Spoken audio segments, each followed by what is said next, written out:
You're watching Lansdowne Roar, the voice of the fans, the most interactive Irish football podcast out there. I'm Martin Prendergast, joined by Conor McAvoy, and this is our window preview show where we go through Ireland's opposition, taking on Portugal on Thursday night in Dublin, and then travelling over to Budapest on Sunday for those key World Cup qualifiers. It's Lansdowne Roar, and it's live. Get involved, give a comment, and have your say. Welcome to the show, everybody. Thanks for joining us on this balmy Monday evening. It's been a horrible, windy, wet day in London. How is it over there, Conor? What are we? Match day -3? Yeah, right? I think so. It's earlier this week. It doesn't feel right, really, that the game's on Thursday, does it? No, but looking forward to it. Of course, Ireland welcoming formidable opponents, Portugal, to Dublin. An sellout crowd expected at Lansdowne Road, and we're going to have a good chat about it tonight and do a preview. We've got lots of action, though. Ireland, it's been a busy few days in Irish football. The FAI Cup final, very enjoyable yesterday. Seeing Shamrock Rovers secured a double, but we've got O-Big to get through as well. See how the lads got on in club football in England or around the world, actually, as well. Some of the lads, of course, who are in our squad now. And we've got the latest news from the squad, who have all joined up now. We've had a few withdrawals, sadly, from the squad. A few have joined in. And we've had a few press conferences as well. But lots to cover because the under-19s, under-21s, and dare I say it, the hopes of the future. The under-17s are still in action in the World Cup. An exciting group, of course, and we'll get all the latest news from their exploits as well. But we want to hear from you, the Raw Faithful. If you're new to the show this evening, please make sure you have subscribed to the channel. Follow us on all our social media channels as well. And especially my young co-host this evening, Conor McAvoy, looking very sprightly there. Looking forward to an Irish week of football. This is where he's in his element. Follow him at Rep Tracker. So, Conor, how are you getting on? Did you enjoy the FAI Cup final? I did, yeah. Great to be back on. It feels like we haven't been on in ages. Was it Friday or something we last uploaded? It looks like you've been on a couple of sunbeds since. But no, I really enjoyed yesterday's match until probably the first half was ended. And then Harry Nevin decided to almost assault Josh Honan on the pitch with that stupid tackle that really cost Cork any chance to win. I didn't think Cork were going to win anyway. They probably weren't going to win. Actually, it wasn't a great match until that. And then Rovers really just overdone, and they looked levels above. In all honesty, off 10 men, you're obviously going to look levels above. But I was really impressed by what Rovers done to them in the second half, just to go through it with ease. And fortunately for Cork, it just was a summary of their season, the way it ended, wasn't it? How miserable it's been for a year, and it kind of went that. I think that red card summed it up really for them. Just not going right for them on and off the pitch.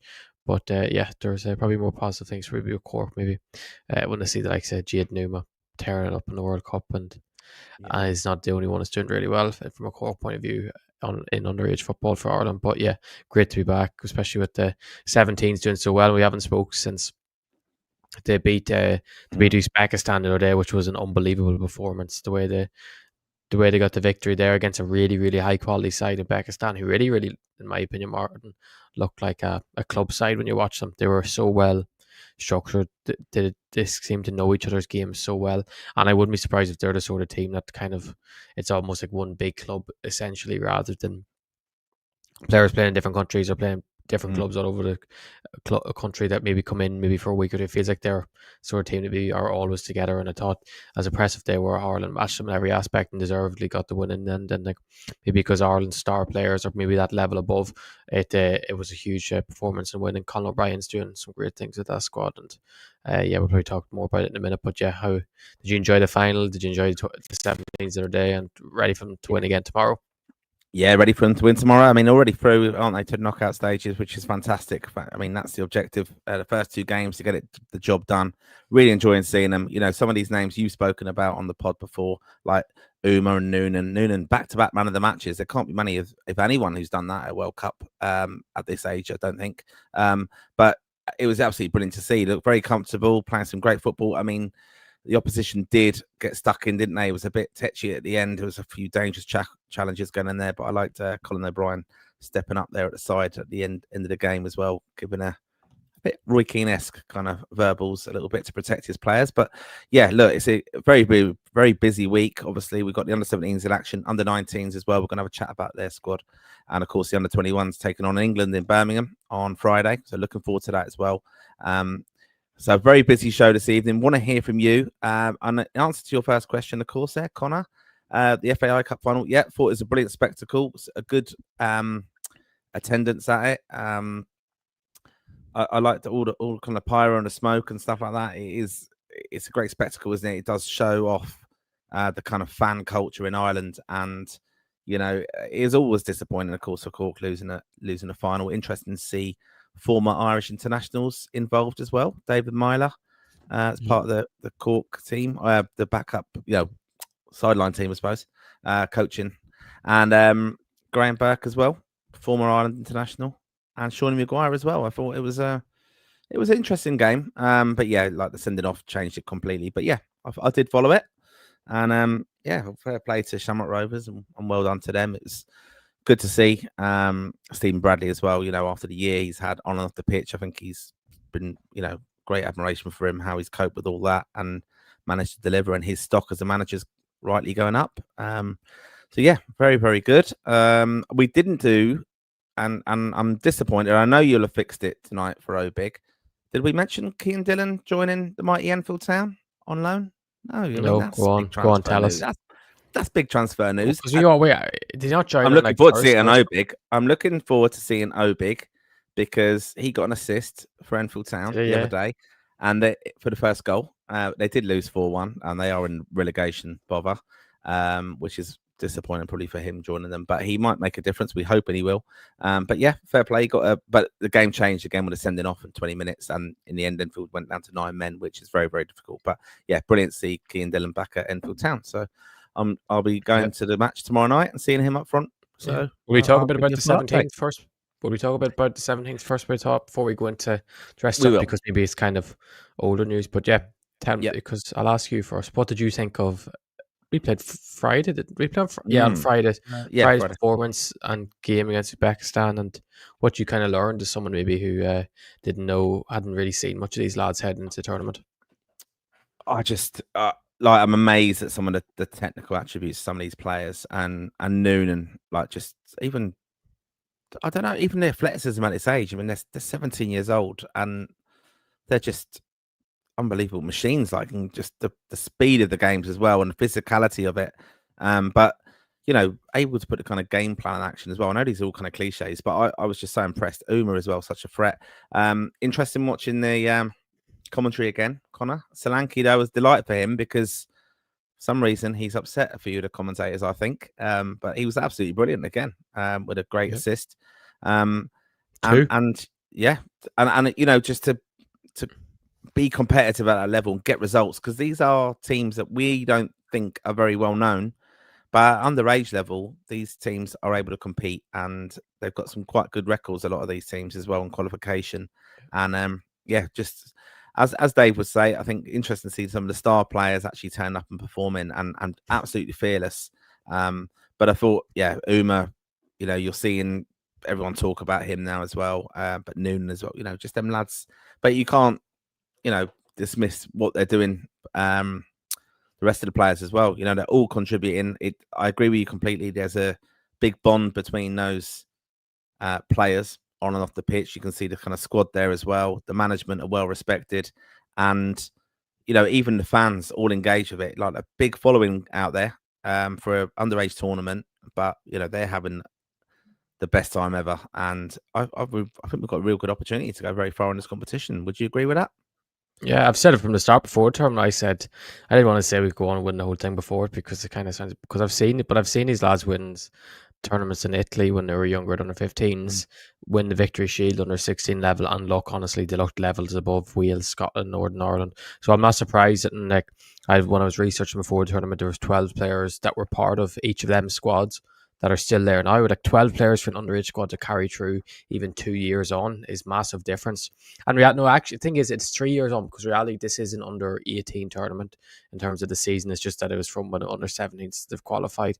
But Yeah, I thought they were outstanding. Conor O'Brien's did an unbelievable job. You can tell he's been with them a year, developing them for a year, and they've had all the warm up matches. Even like I said, Uzbekistan crowd, I thought they were singing, they were chanting, didn't phase the Ireland players. The first thing you noticed, I think it was the first 30 seconds of the game, the ball went out to Jade Numa, and you just seen three men sprint at him. And then that's when you know when you've got a top talent in your hands. When you just see a lad like that is getting almost mauled as soon as he gets.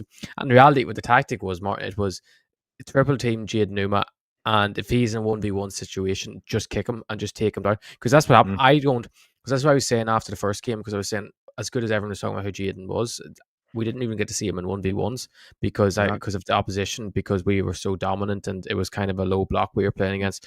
Rather than I was like, oh, hopefully Uzbekistan, because we know they're going to be better opposition, a bit more open, but they didn't let it happen either, and they were just kicking lumps out of them again. So like we haven't even, like in my eyes, we haven't even seen anywhere close to what the highest level Jade Numa, which is frightening because everyone's taking notice of how good he's been and how scary of an athlete he is and things he can do with the ball at his feet. But like that, it's mad. And like even so all these Uzbekistan fans, as soon as Jade Numa got the ball, they all started booing him. And before people think it is not a racial thing or anything like that, it was just because how good he is, they were trying to put him off. And then even like Michael Noonan, I think, is shown why he's playing week in, week out with Shamrock Rovers first team. It's unbelievable what he's done so far in this tournament. His whole up play, his link up play, his ability to spin defenders, his ability when he's in a three defenders around him to use his body just to back into him and win a free kick. That's where you can see a lad that's playing first team football, where he's used to playing against older heads and maybe learn off the likes of what we've seen with Rory Gaffney with the 2 goals yesterday. Learn off someone like that how to buy your free kicks, how to waste time. Outstanding.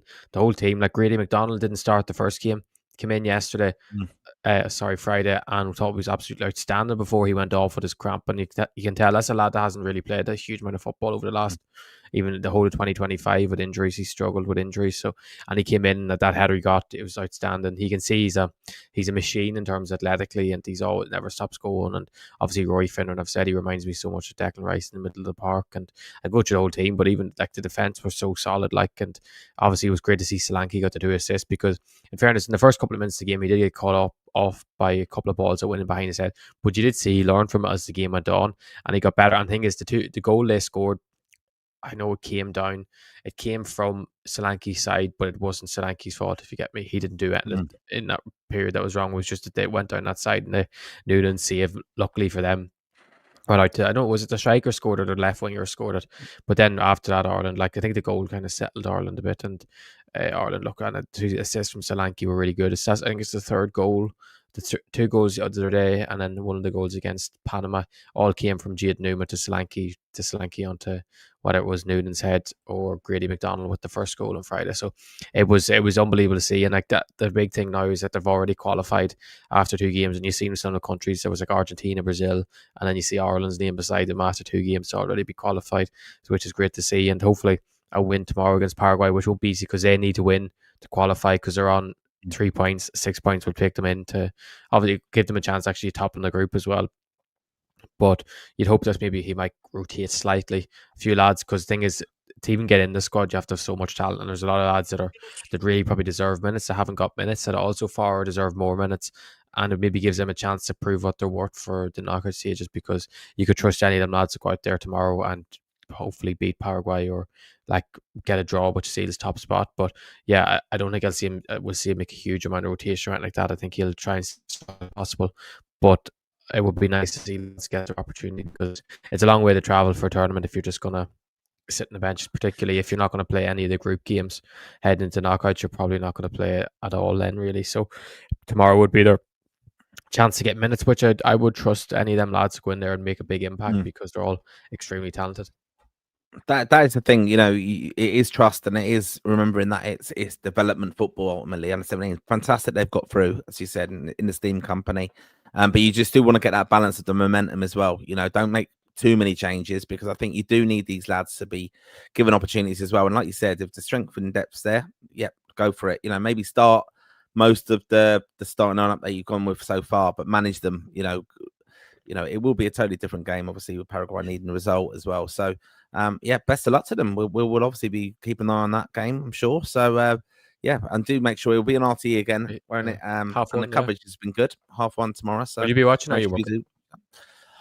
I'll have to watch that and an extended lunch, maybe. No, yeah, no, well, of course, I'll have it on in the background. No doubt about that. But yeah, looking forward to that. And before we go on to do our big, let's just go on to it makes a little bit of sense, I suppose. Under 19s, just have a chat about them. Yeah. And this is Yeah, the so squad. the squad was named today. I'm going to put it full screen actually. Yeah, the squad was named today, and from what I've heard, it's a minimum of 17 players that should really be available to this squad are out injured. Like Tom Bowen has had no luck with this age, and the thing is, 19s is probably the hardest age group for a manager to pick, because if someone's under 17s, it's probably good enough for the 19s. They usually would just tend to leave them for the 17s and develop there. And then if someone's really good at the 19s, they're usually fast tracked into 21s. And it's such a hard age group because you could just start playing a little bit of first team football and you're automatically in the 21s. So it's such a hard age group for a manager to hold and develop with, really. And like a lot of them lads there haven't really played together a huge amount all together, if at all.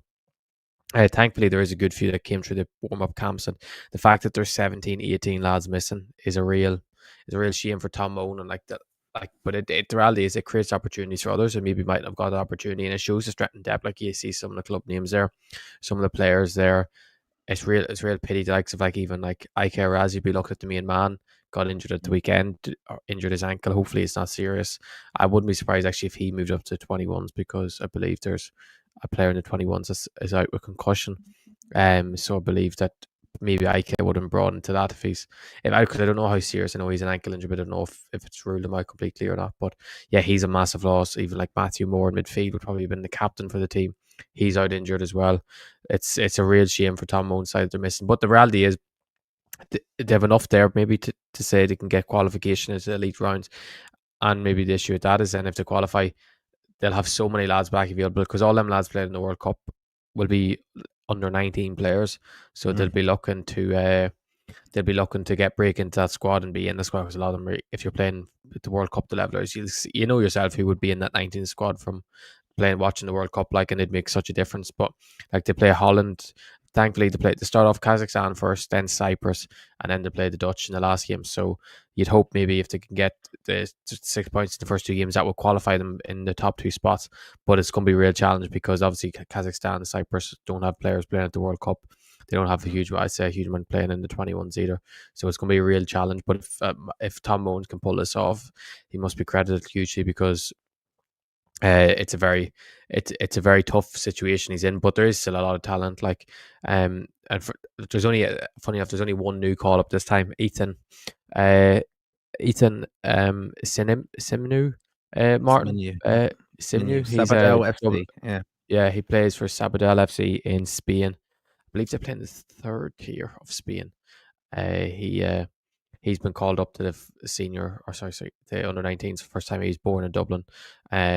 But it's good to see actually Keelan Quinn, who's at Aston Villa, is a very highly rated player. He's come back in from injury. Yeah, and Matthew Murray was injured last time. He's come back in.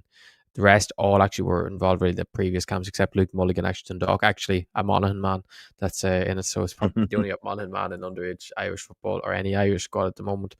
And yeah, Aaron Ochoa Maloney will probably be looked as really that main man in that squad, because I spoke about him in the past. Martin played very regularly with Malaga's first team, second tier of Spain, superb young player. So he'll be probably looked at as maybe the man that's going to hopefully make the difference to get Ireland through to the elite stage, and then they can reassess from there, because Tom has a massive challenge in his hands with this window. But I wouldn't be shocked if they pulled it off and got through to the elite stage. And the thing is, Ireland are the pot one team in this group. Ireland are higher ranked in underage football at under 19s level than the Dutch are. So it shows what the level of maybe strength and depth you have at that stage. Because the reality is, if you were thinking to yourself, we have 17, 18 lads missing from an Ireland under 19 cap, you'd be thinking, oh, we're scraping the bottom out here. We're looking at maybe all lads that are playing under 17 League of Ireland or something, or under 20 League of Ireland, but all lads are playing either senior League of Ireland football or at very good academies around Europe, or even in Argentina with the goalkeeper Patricio Schroeder. So yeah, it's still a lot of talent there, and hopefully they can get day play on Wednesday against Kazakhstan. Haven't heard anything about a stream or anything as yet. I've asked the FAI, they haven't heard it. The Dutch FAI haven't, never told them. So it's sort of thing. Maybe when I'd say they land in the Netherlands tomorrow, I'm sure they'll probably find out when they get there. But hopefully there is something. Yeah, because we want to keep an eye on that course. And very great insight as usual, Conor, with the under-19s. Best of luck to them. And then we'll just go on, before we get on to the senior squad and O-Big, of course, we want to still see your comments. I hope you find this very interesting, all this coverage of our incredibly talented underage players for Ireland. We're going to just chat about the under-21s, who have got a massive game on Friday, taking on England at St Andrews in Birmingham. So if you are in that area, make sure you do. You can order tickets.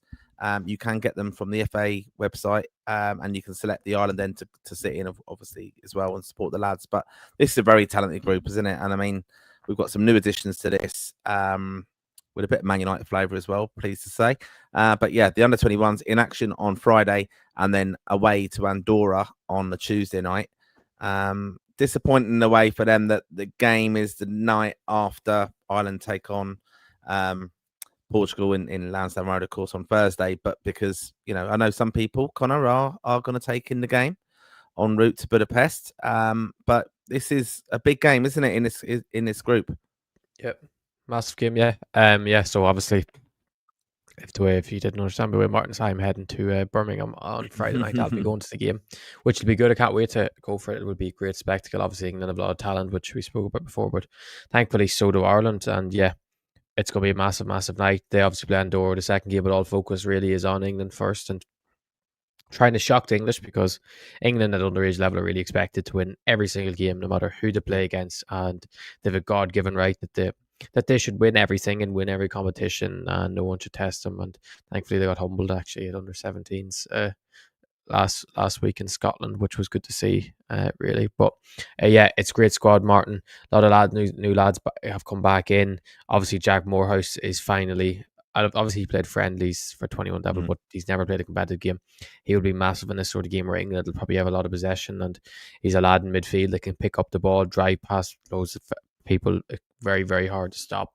He kind of reminds me of that sort of way that, remember when Smith Rowe first broke through at Arsenal, and he used to pick up the ball and just run through people. That's the sort of midfielder he is, and he's doing very well at Leyton Orient. I've heard that possibly Joe Gardner is out of the squad, so it'll be interesting who will come in to replace him, who actually would have been a big addition this camp, who missed the last two camps with injury, so he's been very unlucky with injuries. But yeah, Martin, if there's anything else, what do you think of the squad? You obviously watched the last time with me in Lisbon against Slovakia, which obviously ended up being disappointing in the end to draw the game. But the thing is, it wasn't the end of the world. Slovakia obviously are a decent side, and you still expect maybe Ireland can go away to Slovakia and beat Slovakia in Slovakia. So yeah, what is your thoughts on it? Yeah, I mean, look, a very attacking side as well. I think, Mason Media, for me, I'm looking forward to, the end of the year when seeing where he goes and fits in at Tottenham. But let's see him at the international level again. It's a big step up for him.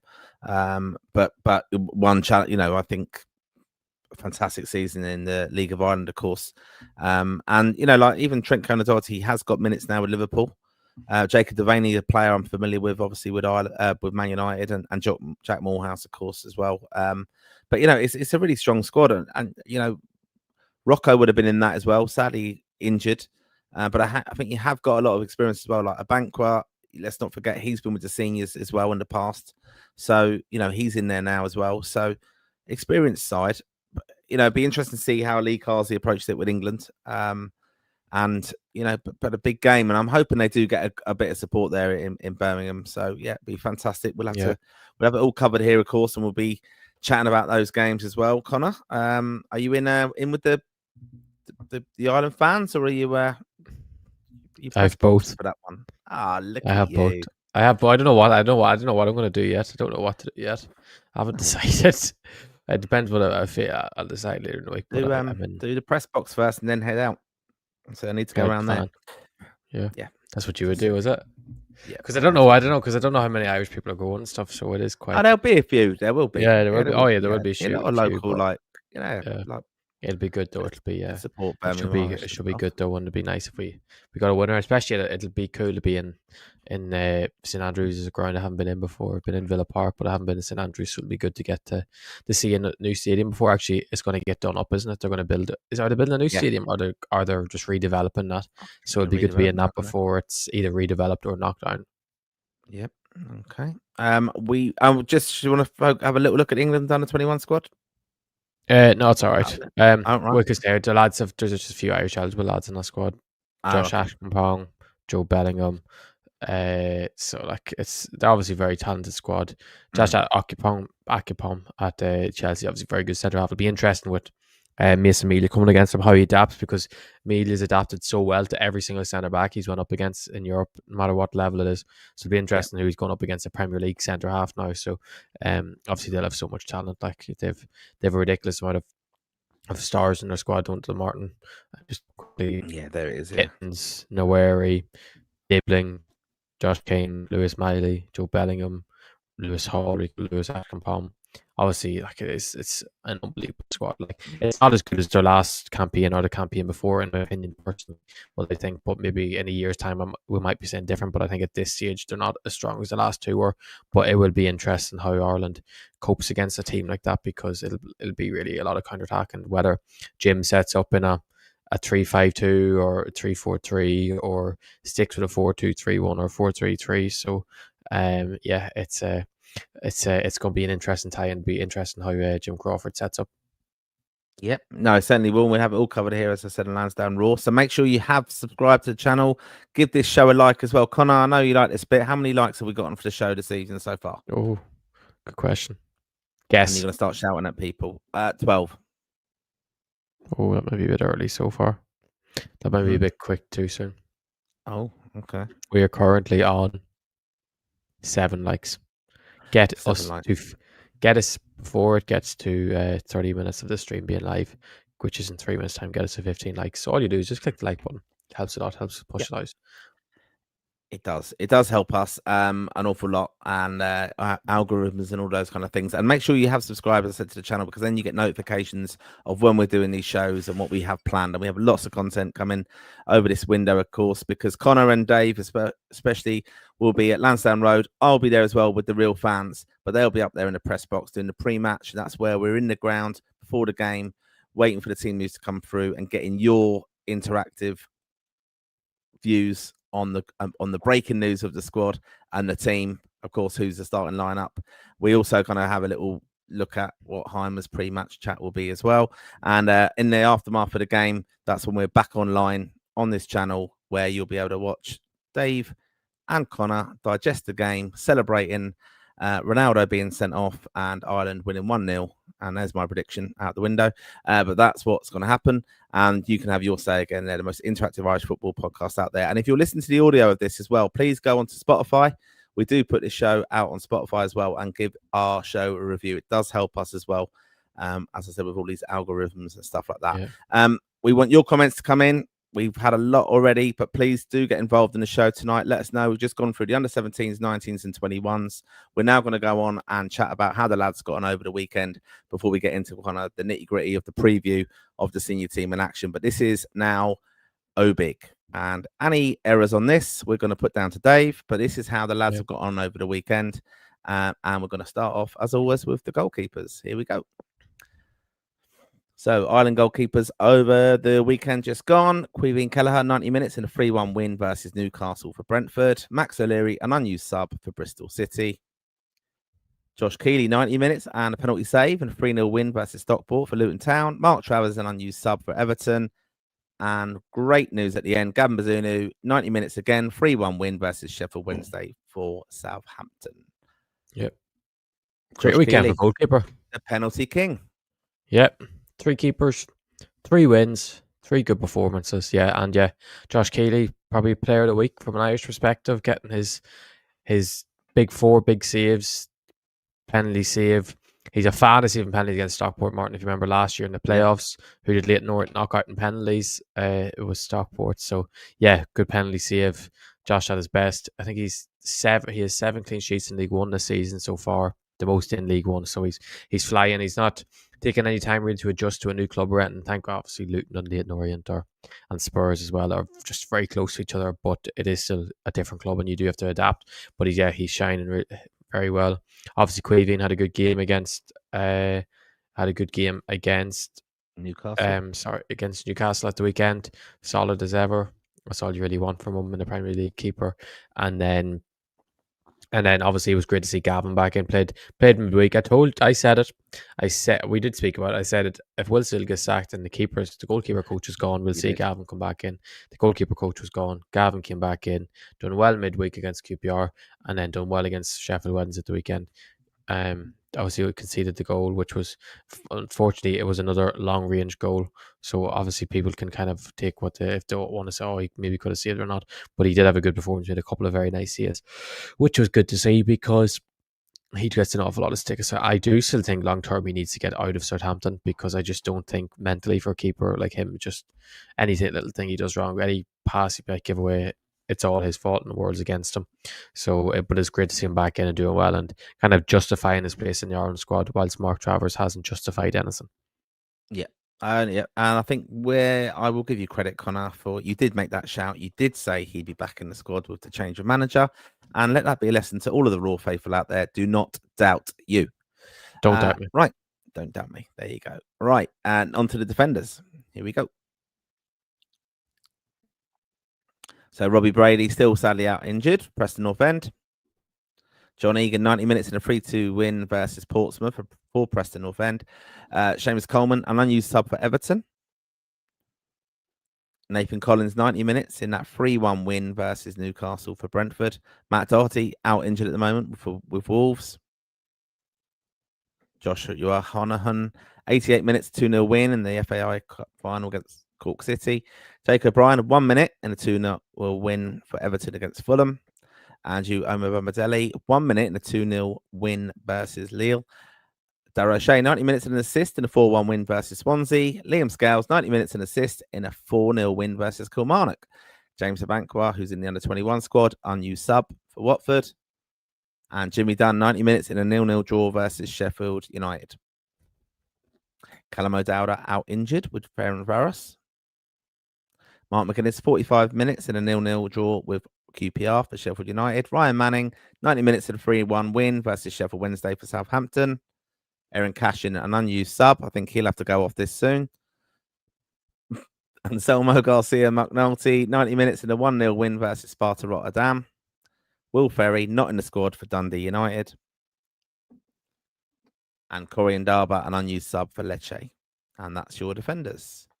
Yeah. Any notable performances? Seamus Coleman back in the the squad, but sadness- unused. And Jake O'Brien, 1 minute. What do you mean back in the squad? He's always been in the squad. Well, he's in the Ireland squad, I mean, but he's in the squad. And he's always not as captain. Not as captain. Did you hear that today?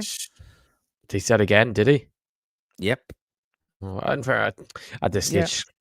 I knew he wasn't going to change it. I don't know why he was really asked, to be honest. Actually, I did ask David Dunn earlier to add Kevin O'Toole to Ibig, and he did say, didn't he say, I will do it, and don't see him. Well, because I see Franco an asking Ireland about player it. But in the squad and not in there. Yeah, so Dave hasn't had, because the thing is, Kevin O'Toole is like, is Kevin O'Toole a real person? We don't know yet. Until we see him on the pitch. I don't say that. It was so stupid. We'll get in trouble for saying that. But no, honestly, the sad thing was Jake O'Brien's situation. He hasn't been great over recently. Actually, he was actually quite good against Sunderland, because I actually texted someone for 70 minutes. I was like, O'Brien's been a lot better today. And then he got done. And then he came out of the team last weekend. So, but yeah, poor Jake got dropped. And the sad thing is Seamus didn't come in from. They played James Garner at right back, who's a midfielder, who I know he's played. I think Lee Carsey actually was a big fan of playing him at right back for England under 21s. But really, really disappointing to see Jake drop out. Even though long term, naturally, I don't want him playing right back, because I just don't think he is a right back. He's a centre back. He played right centre back in that 3 against Portugal away, and I thought he was superb there. But yeah, sad to see that happen. Mr. Codd, always injured. Don't know what the story is. Will Ferry, guessing injured. He's the main man there, like at Dundee United. Omobamidele, I don't know what the minutes. I'm sure is they're trying to manage him. He played 90 minutes midweek in the Conference League where they beat Hacken. That actually drew with Shell's opening in the opening stages. I'm trying to think. Josh Honahan, good to see him back in after missing a week or two. What was it with injury? But he was brilliant. I thought in the final. I don't know why he's not in the Ireland squad, to be honest with you. Even though Keimer saying he would have picked him, but he just didn't pick him then. And Darryl Shea is back playing well again, picked up an assist weekend, but I wouldn't judge a defender's good performance off assist because I know he passed it and Jack Clark smashed it 40 yards. I think Scales was the same. He took a bad touch and it went to Tierney and then he smashed it in the bottom corner. So one that sometimes assists you kind of have to pick or choose. But yeah, it was grand. It was a grand weekend for defenders, in all honesty, to be it with you, Martin. Other than that, Collins I thought was actually very good against you. It was good to see. But yeah, it doesn't sometimes with Collins. It doesn't matter what he does at club level until you see him do it in green. But yeah, it was okay weekend really for defenders. Yeah, but a great result, wasn't it, for Brentford? I mean, Kelleher, another win. Brentford are doing fantastic well. Keith Andrews, let's not forget. It wasn't expected, was it? A lot of people were doubting him. But he's still pulling off these incredible results and getting that team playing very well. He comes across fantastic in the media. And it would not surprise me if there's a change of Ireland manager that he does come into the equation. But you would think circumstances now in club football, Premier League, very high profile job, probably really good money as well, of course. But he's probably he's got a plan, hasn't he, with them? But his stock is high at the moment. He's doing fantastically well and showing perhaps what he will be able to offer in the future. So fair play to him. Great to see. One player though, I would say, I just want to ask you about this defenders. Mark McGuinness. I'm just thinking back to that game in Wembley. He was picked that night, and he's not really had a look in since. And I know he's down the level, but he did get that move. So do you know, was it a bad move? Do you think in the end, or? No, it's better getting back to championship is still a massive step. Is he one though? Still opportunity there for him, isn't there? I think. Of course, yeah. But he has. I think Sheffield United have to improve. He hasn't actually started very well at all at Sheffield United. But I think his interesting is they improve, he'll improve. It wasn't that he was hooked at halftime. He came on at halftime the other day, so it wasn't a bad thing. It was just he wasn't playing great in previous matches, but. He has to do more. Like, the thing is, reality is Omobamidele going to get called in before he gets called in at this stage. Probably Garcia McNulty will probably get called in before him as well because he's a left-footed centre half. So, and Abankwah has done. I know he didn't play at the weekend, but he's done very well at Watford. So that's probably three names that are ahead of him. But the thing is, football changes very fast, and if Sheffield United go on a run of form, especially it'll be March next, he can really come into the equation then. But I think it's two. At the moment, I think he was never really a possibility for these qualifiers. Yep. No. Okay. Well, we'll keep monitoring that, of course. We're just going to come on now to the midfielders. Here we go. And we start off with Jason Knight, out injured at the moment with Bristol City. Killian Phillips, 90 minutes in a 3-0 loss versus Hibs for St Mirren. Will Smallbone, cousin Will, out injured at Millwall. Jack Taylor, 90 minutes in a 4-1 win versus Swansea for Ipswich. John Joe Patrick Finn, 20 minutes in a 3-1 win versus Bastia for Stade Reims. Josh Cullen, 90 minutes and a goal in a 3-2 loss versus West Ham for Burnley. Finn Azaz, 70 minutes and a goal, 3-1 win for him. And Mark Sykes, injured at Bristol City at the moment and sadly out of the Ireland squad now. Jason Malumbi, 28 minutes in a 2-1 win versus Oxford United. And Andy Moran, not in action in America. And Jamie McGrath, 69 minutes and an assist in a 3-0 win versus St Mirren. Alan Brown, 90 minutes in a 2-1 win versus Birmingham. And Boston Lowell, sadly still out injured with Stoke City. Conor Coventry, 90 minutes in a 1-0 loss versus Wrexham for Charlton. And Joe Hodge, an unused sub for Tondela. And you might as well add my name in there. I didn't play either. Why having to go with Joe Hodge now? What is Joe Hodge? Joe Hodge is a very good player. Before it was Tyler Goodrum, the new target. Like someone, I don't know what Joe Hodge could very well be in the squad. This is on the verge of an international window. Finn Azaz scored at last, and also Josh Cullen scoring as well. I mean, we don't expect that for Ireland necessarily, but it's good to see them playing well and contributing to the goals. Yeah, Josh Cullen, because obviously the 21s played at 3:45 the other day. So I got to watch the first half of the Premier League. I watched West Ham versus Burnley to watch Cullen. Thought he was exceptional. He ran the show. Burnley were by far the better team in the first half, and he was the biggest reason. I thought he was superb in the middle of the park, which was great to see. And I think he's established himself at this stage that if Burnley go down, he should really keep a place in the Premier League. But the only problem is he's the captain. And maybe because, what age is he now? 27, 28, 29, 30? He's probably 27. I don't know what age he is, but he maybe that might work against him. But he actually was really, really good, I thought. And he got his goal in the end. In fairness, it was terrible goalkeeping. Areola dropped it in front of him. But what can you do? He had to get himself in that position. So it was great to see Josh Cullen do it. Yeah, and Finn Azaz, massive that he got his goal, a confidence booster, got the start as well. Played as a number 10, which usually helps when someone's in their best position. Big to get the goal. And he shaved his head, actually. Don't know about the haircut. He's not shaved, but he's kind of good. I don't know what about it so far. Big news that Malumbi's back. Alan Brown had another massive performance for I know they beat Birmingham. He done really well again. I'm very shocked he's not been called up to the Ireland squad, in all honesty, because I think he's doing really, really well. Jimmy McGrath got an assist, but we'll probably talk about him more in a minute. Other people have done well. Just trying to think here. Jack Taylor, man of the match again. I think his second game in a row, man of the match. He's in great form. Been probably Ipswich's form player at the moment, running the show in the middle of the park. And the thing is, he's going to start on Thursday. I don't see any other way he doesn't start on Thursday beside Josh Cullen. I don't know who else is going to start beside him. So it's great to see Jack Taylor do really well. And hopefully he can bring that into Thursday's game because his energy. And the thing is, he has a lot of ability on the ball. We just don't always see it with Ireland because he kind of usually plays higher up for Ireland. Is going to make sure he's coming in. And then Conor Coventry played another 90 minutes. So I'd be shocked if he came straight in and started on his Ireland debut. It's pity actually because if Boston was fit, he probably would have started like straight beside Cullen because. But Heimer started to speak very highly of Boston, but he could have done it in September, particularly when he's kind of thrown Killian Phillips out to dry now and shown that he's kind of made that example. But yeah, other lads doing really well. Good to see midfielders, and obviously Andy Moore had no game, so I don't have anything to speak about then. And in fairness, John Patrick is starting to actually get minutes again. He's kind of broke back into the setup at Stade Rennes, which is good to see because maybe he's not an option right now, or maybe in the next year or so, he might be long term like.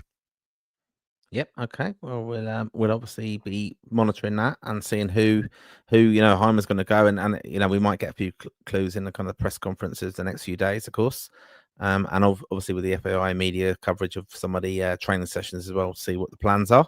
Now we'll come on to the attackers. Here we go. Festy Ebesele, an unused sub for Istanbul. Evan Ferguson out injured for Roma. Adamida, 10 minutes in a 4-1 loss versus Ipswich for Swansea. Casey McAteer, 71 minutes in a 4-1 win versus Swansea. Troy Parrott, 90 minutes in a 5-1 loss versus PSV. Sammy Schmolix is out injured for Ipswich Town. Sinclair Armstrong, 76 minutes in a 1-1 draw versus Watford for Bristol City. Mikey Johnson, 90 minutes in a 2-1 win versus Oxford United for West Brom. Rocco Vata out injured for quite a while now, actually. Tom Cannon, an unused sub for Sheffield United. And Chidozie Ogbene, 22 minutes in a 0-0 draw versus QPR. Michael Obafemi, an unused sub for Bochum. And Adomo Amaku, 82 minutes in a 1-1 draw versus Preston North End for Millwall. And Johnny Kenny, 78 minutes in a 4-0 win versus Kilmarnock. And a goal. And Louis Barry, not in the squad for Sheffield United. And that is your Ireland attackers. Johnny Kenny back in, we might as well breaking news, but scored again. And he has been announced as taking up, replacement for Evan Ferguson in a sense, because called up into the squad, wasn't he, with the injury news that Evan won't be fit for the first game, but hopeful, said John O'Shea, that he might be involved for the Hungary game. But that was kind of broken a bit strangely, wasn't it, that news? By the Roma kind of manager saying he's not going to be travelling. Yeah, he's not fit. But obviously that decision would have been made before before yesterday. Like it was, definitely I would have been aware of that. Someone commented on my post actually last night saying he's seen Johnny Kenny in the airport, so he obviously was going to be in the squad. In fairness, sometimes lads just go home after they game on a Sunday, get a few days off, but yeah, it was probably kind of obvious that he was going to. But it was great to see Johnny Kenny get another goal. It was 4 goals in the last 4 games. In fairness, it was probably the easiest goal he scored in the last 4 games. It was a tap in for Johnny Kenny's standards. But yeah, really good to see him doing it well again. Michael Buffemi still not getting regular starts or minutes yet with Barkham. Hopefully, it's just fitness related because he hasn't really played regular football in ages. Mikey Johnson had another excellent game for West Brom to beat Oxford 2-1. He got man of the match in the game, which was good. Keeso McAteer finally got a start again. I'll probably talk more about him at the squad because I'm surprised he wasn't the person that replaced Mark Sykes, but we can talk about that when we get to the squad because I thought maybe more like for like. Troy Parrott it wasn't a great week for him. Obviously, they got battered. Festie's minutes have suddenly just dropped. Adamida only got 10 minutes, which wasn't good. And the only annoyance for me so far over the last week or so is that Sinclair Armstrong is being completely ignored. I just do not get it. I'm baffled. Watched him on Friday night for Bristol City against Watford, and he was absolutely exceptional. I don't know if you've seen the message, Martin, I sent in the group. Someone commented on the video on Saturday, I believe, saying, actually, if he's watching now, I can't remember your name actually at the count, but he was saying that Cyrus Christie was doing really well at Bolton. Yes. And then he said as well as that, he's like, for whatever reason, he's ended up watching the last 2 Bristol City games. And he said Sinclair Miller, which he obviously means Sinclair Armstrong, is playing completely out of his skin, and he's been unbelievable because of his pace and power. And I do not know the life. I wish I'm annoyed that I missed the squad announcement presser because I would have been asked him about it. Is how would Sinclair's pace, his power, his ability to run in behind, run and chase channels. Obviously, Johnny Kenny can do that, but he doesn't. He's not a freak athlete like Sinclair Armstrong is, and especially with Sinclair's ability to play at the back to goals. I just don't understand. It makes no sense to me. I know kind of the set 3 or Ferguson, Parrott, Nida. Ida's not doing anything at the moment. Has struggled really in Ireland jersey. Other than I know he scored a couple of goals, but he's not lifting it up. He's done it 2 goals against teams with 10 men were on top. But I'm not, in fairness, if I was picking a squad, I still would have picked Ida for the squad, but I would have had 4 strikers. I just don't get why a lad's not been rewarded for playing really, really well. Maybe it's because all the attention's on Johnny Kenny because he plays for Celtic and ever watches Celtic. But the reality is Sinclair is playing in a way tougher league. Championship is getting better all the time, whilst the Scottish League is just stagnating, possibly getting worse. So I know the goals aren't, but I thought he was exceptional the other night. And reality is, as I've said before, Martin, did you remember my prediction was against Portugal if Sinclair was playing was what was going to happen was where he was going to win a free kick and someone was going to score a free kick, or we're going to score direct, someone's going to put the ball in. And what happened the other night for Bristol City's equaliser? Sinclair Armstrong got in behind and he got taken down, and Scott Twine scored the free kick. Some of these things just make sense to me, and I just don't understand why he is not in the squad rather than having lads isolated up front who don't really enjoy that thing of running the channels and chasing down men and getting stuck in. He loves that part of the game, which is, but yeah. He has the profile of a totally different striker to what we have. He will run behind. I think he sees himself as that's not his limitations, but that's the strength of his game. Whereas Adamida just has a reluctance to do that. I think he's very similar to Evan Ferguson. Okay, so that could be where he's got an opportunity to kind of get the starting lineup. But again, in these games where you don't have the ball, you need that kind of out ball in a sense. We did it against France with Ogbene was the out ball. And it didn't work the first half, and then they restructured it and got it, and it was at times that kind of tactic, and it works. So, but yeah, I'm going to read a few quotes just from John O'Shea was on press duty today, and he just says about Evan Ferguson not being in the squad. But we were hopeful for both games, but the Portugal one is going to come around too quick.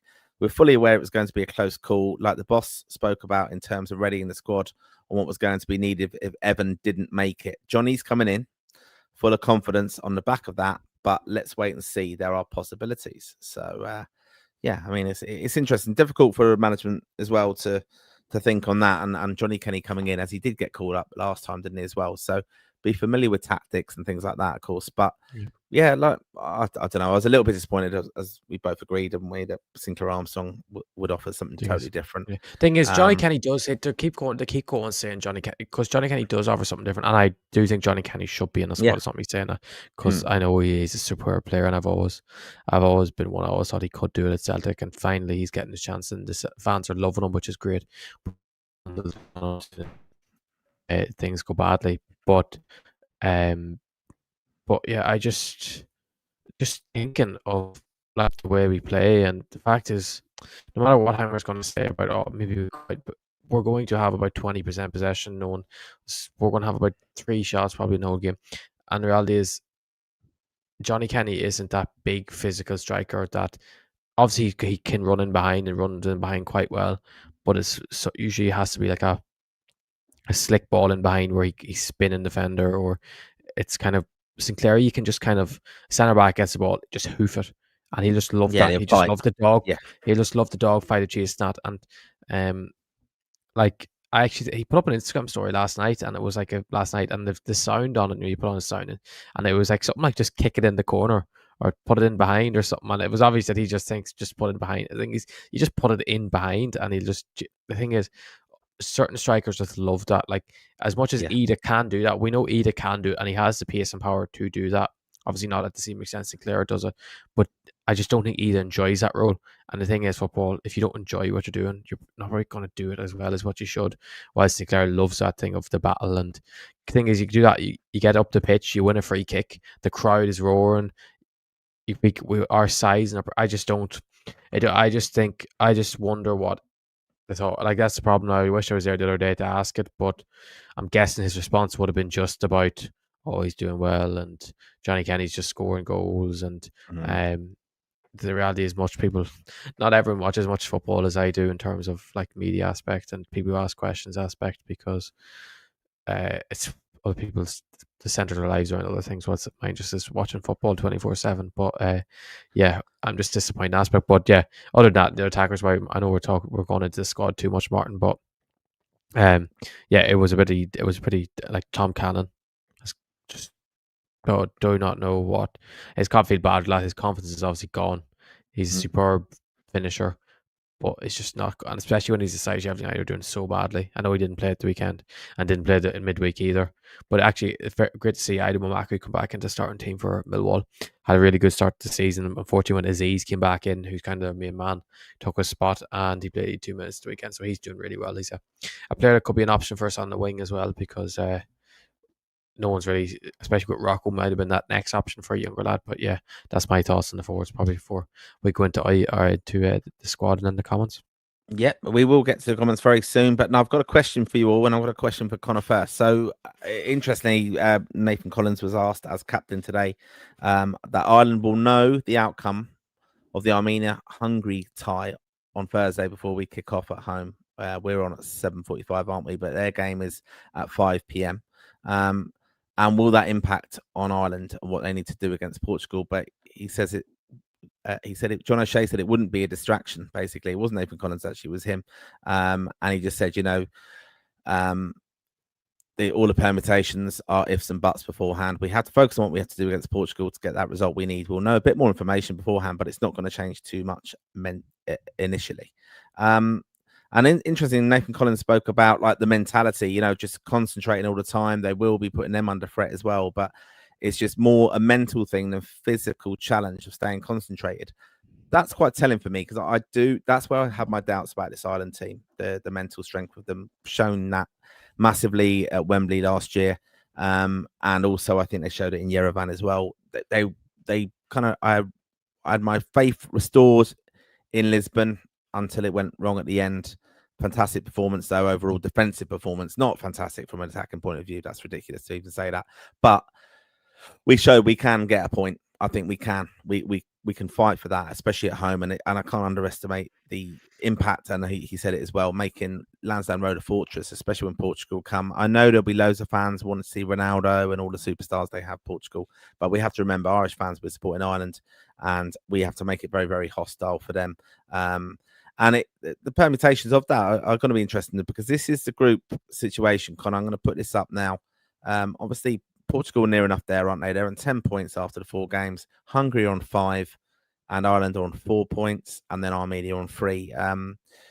We obviously are hosting Portugal, but that game is a massive one, isn't it? Armenia and Hungary, and it will have a bearing, though, won't it? Don't you think? Oh, of course it does. Because the reality is, if Hungary win, we have to win. I don't care what people say. Oh, we could draw and then win away at Hungary like 4-0, because it's not going to happen. We don't score goals. So yeah, it's we have to, the reality is, and I do agree.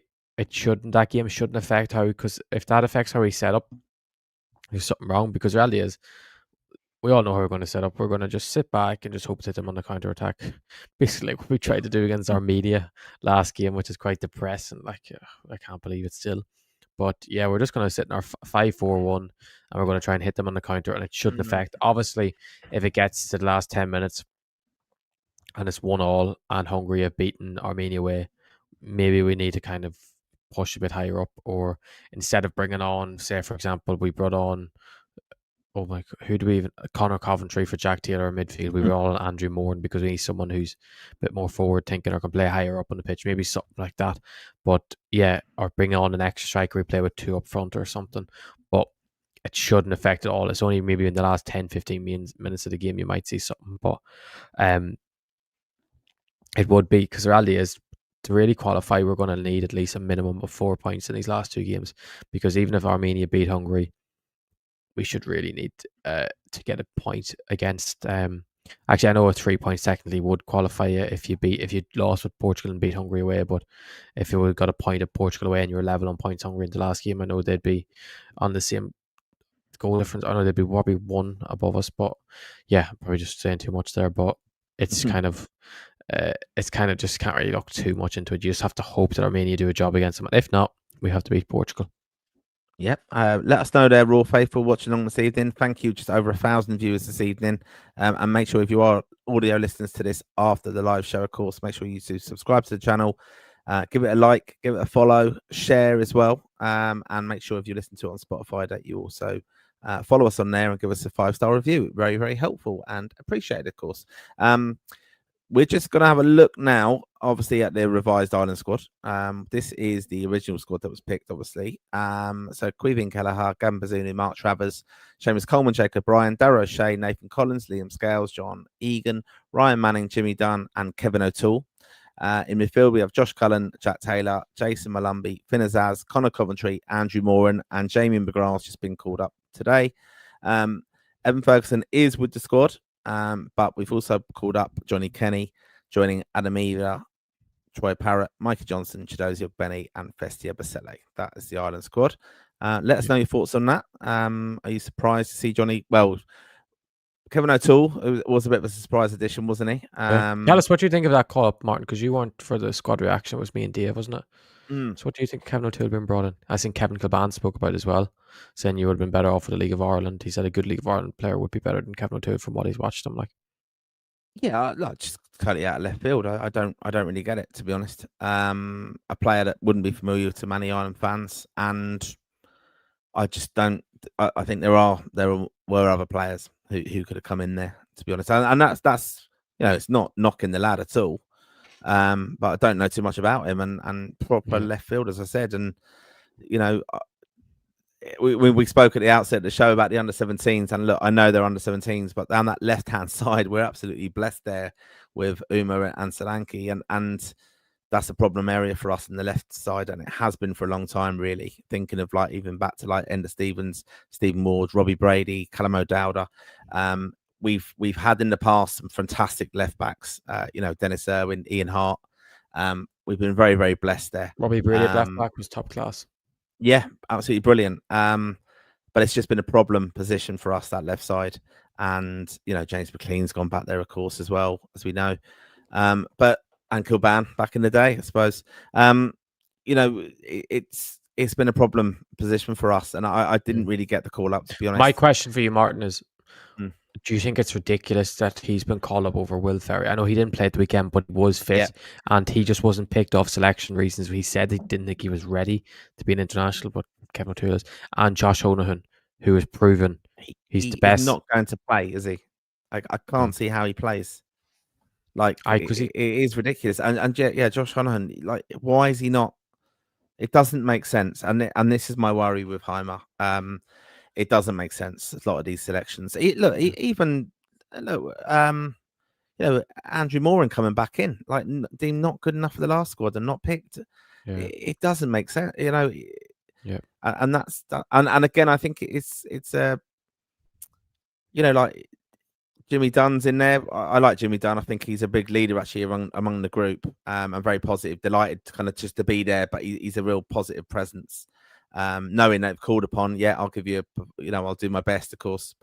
But Liam Scales, I know he missed out in different circumstances last time, but I just think I'm not sure. I think I've got my doubts on Heimer, my worries about selections in friendly leagues in the past, just not experimenting when he should have, but also substitutions come too late, and a lot of them don't make sense for me. And I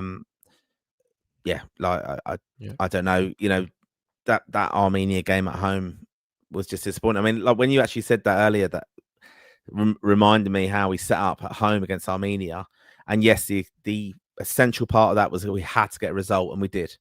But when you said about we're not going to have a lot of the ball against Portugal and be counter-attacking, was that like a dress rehearsal for Portugal, thinking, let's see if we can do that against them? That's far too much respect for. You have to beat teams different ways, but you don't have to do that game plan to prepare yourself for Portugal against Armenia at home. You got to go out and smash them. That's what you got to do. I think it's just that negative. I just think it was that negative. Oh no, I just think and I don't get it. I really don't get it. And is this setting Ireland up for kind of glorious failure in a sense that Heimer can say we'll get a draw? I think he would be, for his CV, he'll be quite happy in a sense that Ireland's qualification campaign came down to, and like, it will be scrutinised, of course. We will analyse it to death without a doubt, because you go back to that Hungary opening. I mean, we played against two of the teams and we've only got results when they've gone down to 10 men. Portugal away, glorious failure, basically. People are still trying to get photos signed by Quivin Kelleher the save in a 1-0 loss, just because it's an iconic against one of the best players in the world. Ridiculous. We've got to be thinking bigger and better than that. But is he going to be able to say, well, Portugal on a verge of qualification, they came to Dublin, we got a point off them, and we were still in it. Like, technically, we're still in it going to the last game. But if you've got to beat Hungary 3-0 in Hungary because of what happened in Yerevan, that's not going to happen. Like, but on the CV, you can say, well, last minute we lost to Portugal. At home, we kept them to a draw. I want to see him. He won't. Do you think he'll gamble, like you said, about 10 minutes before the end on Thursday if we're 0-0? Knowing we have to win. Yeah, it depends on that, doesn't it? But if he knows, though, we have to have a point. Like, if we lose, that's it, isn't it? If they win and we lose, which is it's more than likely what's going to happen. So, but would he go for it though? Do you think he'll go for it though? No, unless it's last couple of minutes of the game. I just don't see him. I just don't. With this manager, I just don't see it happening. Even as you're saying, with Kevin O'Toole, makes no sense to me, in all honesty. Thing is, I do trust the manager's opinion on Kevin O'Toole over even me, who watches mountain football, because I just haven't watched Kevin O'Toole. All I've watched is highlights. So I do trust that he is a decent player, but I wouldn't trust that he's maybe better than Josh Honohan. I definitely don't trust he's better than Will Ferry, who had loads of bids in the summer from Vancouver, who finished top of the Western Conference, who are way better side. They're one of the top sides in the MLS at the moment, finished ahead of LAFC, who are obviously Yeoman Son's at and Andy Moran's at. So I'm just really questioning that position, why he's gone with him. We don't have Mark Sykes, who obviously is pulled out now. Would have been probably looked at as a wing-back option. The reality is Kevin O'Toole could start at left wing-back, which is scary to me, Martin. He hasn't, because we're going to play a 5-4-1. We just know that's going to happen when you think of it, Martin. Even if you look at the squad here, I'm just pulling it back up. On left wing-back, Liam Scales could possibly play there. Coleman can play there. Jimmy Dunn can play there. And the reality is, I probably would rather play Kevin O'Toole there than any of the other lads, unless he does something like we set up like last in the 4-5-1, plays maybe Ogbene left wing back and plays Mikey Johnson in front of him, something like that to fit in. But I just don't see why Kevin O'Toole has been called up in this sort of scenario, like especially at this, and especially when I heard Kevin Kilban speak about him, obviously would have been probably of all Irish people versed on seeing Kevin O'Toole, who obviously he's living in Canada and covers a lot of the MLS. And then I seen what really drove me mental earlier was I don't know if you've seen my tweet, Martin Keith Tracy talking about James McLean should be brought back into the squad. I was going to say it. I was thinking there. I thought was even more ridiculous, because the reality is, as I said, if James McLean was playing week in, week out, that is a fair point. James McLean, in the last 6 games for Wrexham, he hasn't been involved in the squad for those games, hasn't even been on the bench. And then the game he came back, which is the 5th game, he was an unused sub. So kind of player that's not good enough to really get minutes at all for Wrexham suddenly just because he's just as I've he's just I don't want to, because he's a legend, and really is prime James McLean just as walks all over Kevin O'Toole and stuff. It's just not, he shouldn't be under consideration. It just should have been Will Ferry, and as simple as, and Josh Honan, because he said Josh Honan should have been in the squad. Would have been in the squad if he was fit enough and was playing. But like, he played yesterday in the cup final and was brilliant. So suddenly he's not fit. Like, he was only out for what was it, a week, maybe 10 days. He doesn't suddenly become unfit. I know if you have an injury, but like, he's not been bad, and like, I just don't know, Martin, like sort of that position that really just confused me. And you're saying about Andrew Moore, and everyone knows I always say just pick Andrew Moore and build a team around him.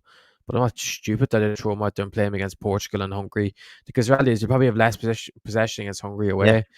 And it's the sort of thing that, if we can't qualify, we'll play Andy in the second game. And the only way I'd see Andy maybe fit into this team is if we play with a front two and he kind of played as the second striker, which actually done quite a bit with the 21s last year when they played the 3-5-2 as such, and it was kind of himself behind Sinclair Armstrong. But like, it just doesn't, like, why is he called up now? The 2 games he would have ran amok and would have shown how good of a player he is was Armenia, in all reality, because the other games are not going to have a huge amount of possession. And suddenly, I know injuries stuff, but like, it's sad that of all people probably say Alan Brown would have been a better selection playing, because Andy Moore's not going to play. Alan Brown can play wing back. He can play midfield. He's more that high entry midfielder, can get all around the place.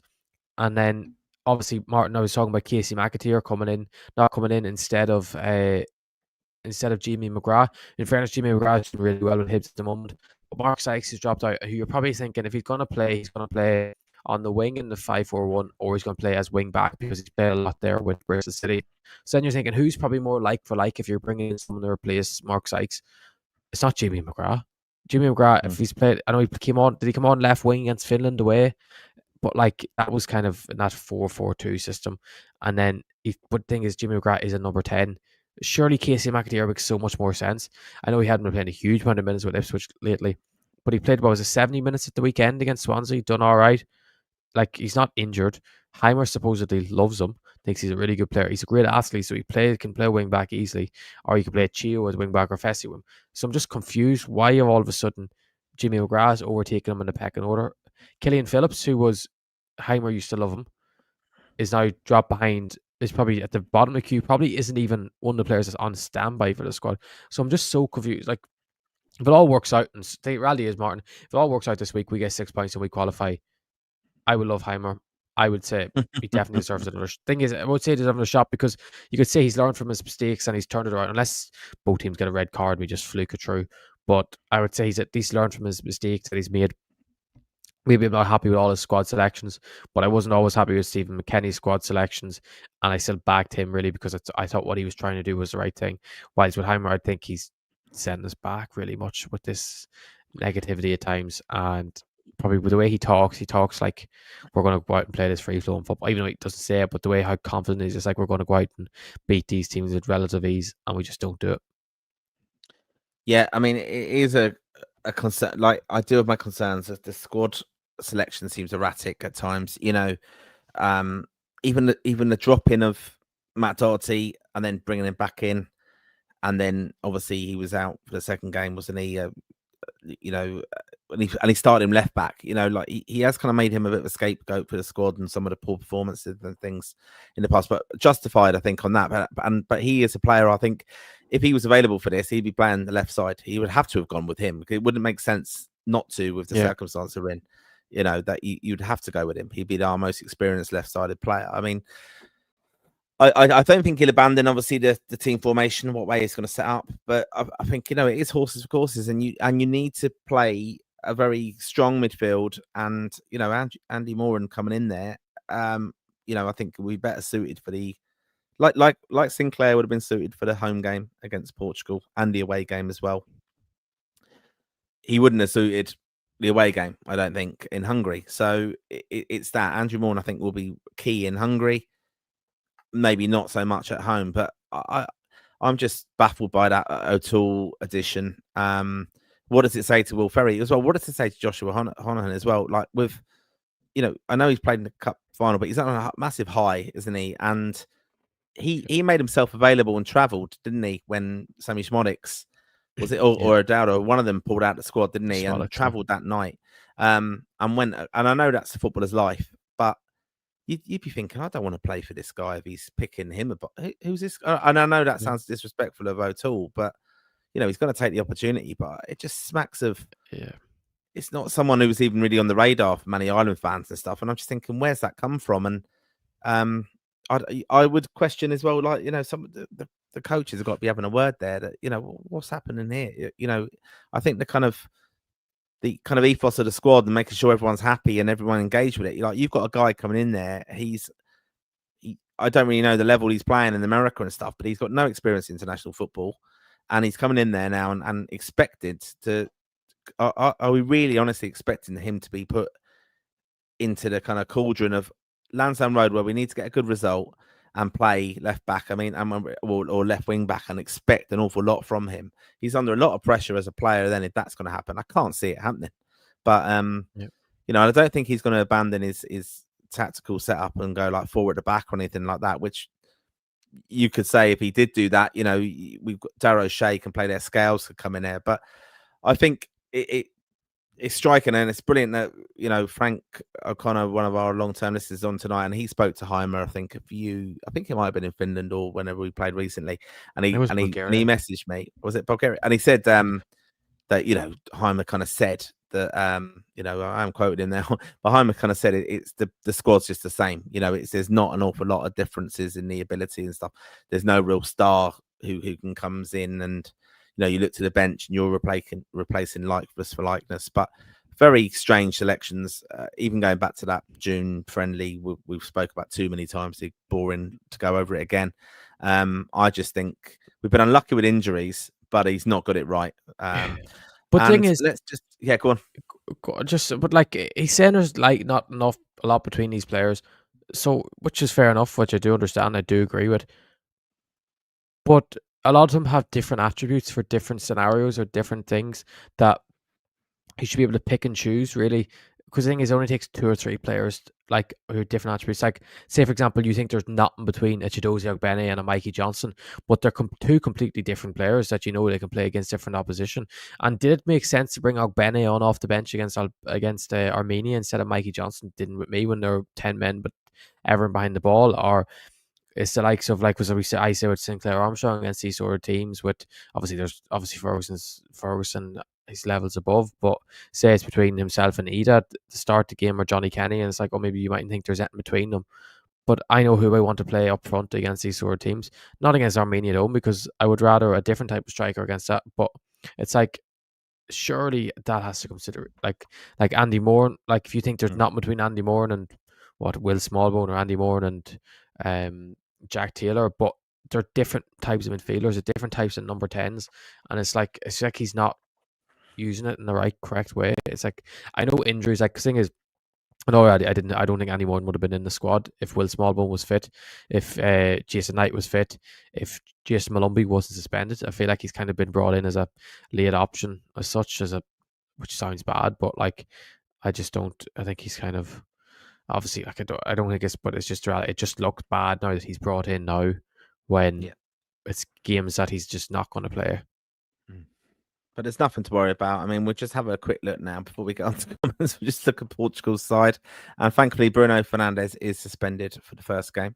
But yeah, this is the Portugal squad. We'll go through that quickly. Diogo Costa, Jose Sá, Rui Silva, Diogo Dalot, Semedo, Cancelo, Nunes, Diaz, Inacio, Silva, Veiga, Palhinha, Neves, João Neves, Vitinha, Bruno Fernandes, obviously can't play the first game, Bernardo Silva, Pedro Gonzalez, João Felix, Francisco Transcal, Francisco Conceição.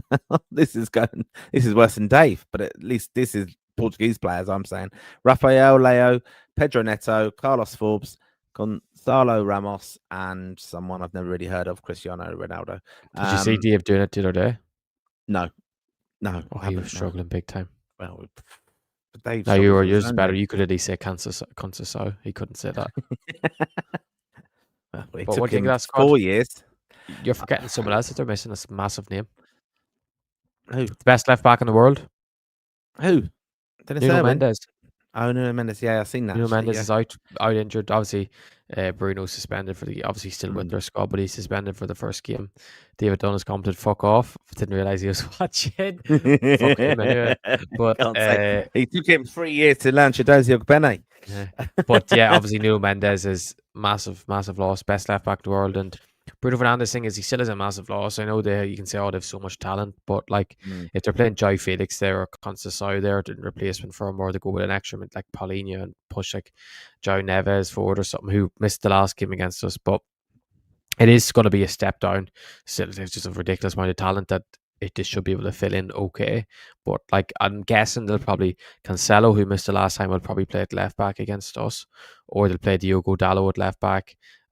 So it will be interesting what way they go in that, because they tend to sometimes go with Dalot at right back, Cancelo at left back, or Semedo at right back and Dalot at left back, or so they're kind of used to maybe playing that right-footed player at left back and inverting. But thankfully they have a manager who likes to make a lot of mistakes and does stuff stupidly, who might benefit us. But yeah, it's ridiculous talent, isn't it? Yeah, I mean, fantastically talented side, and you know it's brilliant seeing these teams come to Dublin as well. Let's be honest, and for a lot of kids, I'm not going to knock it. You know, the interest in the game's massive. A lot of the kids wanted to see Ronaldo, and Bruno and whoever else. Well, Bruno's obviously playing in Dublin, but you know, seeing these world stars in Dublin is incredible. And you know, again, we need to ignite. You know, I'm quite passionate about that. Ignite interest in football and show that our players can compete against them. And I'm hoping Irish supporters are showing these kids as well. The under-17s are playing. You know, you can invest in Irish football and passionately support them. So that's a key thing for me as well. And I'm looking forward to the game, of course, because you know we want to take on the best and try and compete. And it's going to be a massive, massive challenge, of course. Just on the Hungary squad as well. This is their squad. Debus, am I reading this? You don't have to go through that. I'm not reading that fucking thing. No, we're doing that another time. Yeah. I don't know half of them. Anyway, Szoboszlai, obviously. But you know, they've announced their squad as well for this key window for them. And I was looking at some of the comments there, and I think someone said the Armenia are missing a lot of their players. I don't know if I read any of that. But yeah, well, we get that in the bottom. I don't know. Yeah, I've seen your boy that's of Nigerian heritage, Chukwu. All right, yeah. Center mid. And then he's out, but I don't know who's out. Dave said make Martin read it. Don't worry, Martin, you don't have to read it because even I wouldn't know some of them. But yeah, he's they're obviously Armenia are never gonna have an amazing players no matter what, so I wouldn't really take too much of that. Hungary are at full strength. I've seen they've called up a couple extra. They've called up 26 players. They've got a couple of I've seen it extra like Hungarian league fellas. I think the biggest positive, which I see with the comments in, all the players are playing weekend out, playing very well. Milos Kerkez isn't playing really every game anymore. Robertson's got his place back at Liverpool because Kerkez has been crap. And the reality is, Kerkez is an excellent player, so good for going forward, but he can be good at going backwards, and that's where we have hopefully Festi to give him a nightmare of a game, which I do think he will do, because Festi's that sort of winger, isn't he? That play people he hate playing against, or even if Ogbene, I do 20 minutes in Festi, and then Ogbene comes over, so it would be quite a nightmare situation for that. But yeah, that team, obviously Szoboszlai is probably Liverpool's player of the season so far, which isn't great from our point of view, but he's always is really, really good for Hungary, and he'll always be, particularly at the Puskas Arena, where it's going to be an unbelievable atmosphere. Well, maybe not as much if they've already sealed the playoff spot, but if it's all to play for one in the last game, it'll be a cauldron, won't it? Oh, yeah, it will be, undoubtedly. I mean, look, I know that Portugal, I think, have returned some of their tickets for Lansdowne Road, but I mean, they don't travel in great numbers anyway, and you know, it's not that special for them trying to go and visit a country to see their team qualify if they got anticipating a good result, and they've still got it in their hands, haven't they, for to take on the final game, of course, against Armenia. So yeah, it's going to be interesting. We'll have it all covered here, of course, on Lansdowne Raw, so make sure you do subscribe. Follow us on all our social media platforms. Obviously, Conor at Rep Tracker, where you get a lot of insight, especially over the next few days. The under-17s, under-19s in action, World Cup action. I've got obviously for the under-17s tomorrow. We'll be following all of that, and the under-21s are in action on Friday, as we've said. But we have it all covered here. Make sure week, Martin. Our schedule for the week. Yep. Where are we? I don't know. You should tell us. You should know, shouldn't he? Do you have in the comments? Martin should know these things if he was really tuned in. Also, know. Where are so what's schedule tomorrow? For the week? What's out tomorrow? Is our what is that tomorrow? Likely will be our League of Ireland awards. Our League of Ireland on Rep Tracker Instagram stories right now. There you go. Also, as well as that, Wednesday will be our what goes out today before the game, Martin? The preview show. Yep. And then Thursday will be our predicting the team, predicting all the other stuff. Yeah. Yeah. Then and then we have the live show. Pre-match, we'll be in Slattery's. Yep. Yeah, in Dublin, Beggars Bush, of course. So we'll be there. Then you head off. Dave waits for the keys to start rattling in the groundsman's pockets. And when he falls out of bed in the morning, Dave wants to be in there immediately. He heads off to the game to get what's he worried about? What's that thing? Wi-Fi? I don't know why, but Wi-Fi. That's what he worries about. He'll be in there pre-match then. Watch the game. Historic Ireland win. Post-match, we have the aftermath where you and Dave go through thousands of comments and views, either slagging off the team or celebrating in style. And post-match, we'll be in Slattery's, of course, for a post-match celebratory pint. And then Friday, we'll be covering the 21s, the aftermath in a sense, and the under-21s. I'm sure there'll be, depending on results, there'll be a few withdrawals or additions to the squad, of course. And then off to Hungary on Saturday for many of us, and the match early as well on Sunday, where we'll have pre-match, Wi-Fi permitting, of course. We're not in a third world country, but anyway, Wi-Fi permitting, and the aftermath as well. And then we'll have don't say Wi-Fi permitting. Don't encourage them. Full window review and see where we're going next with the Republic of Ireland. Obviously, hopefully, looking forward to a playoff in March, and we'll have it all covered here. So that's why you need to subscribe, follow at Rep Tracker, follow our Facebook group, Lansdowne Road as well, where Dave has lots of stuff on there, of course. And you can follow us at _pod as well. So some great content on there as well. So yeah, right, we're going to get on to one of my favorite parts of the show, and it's your comments.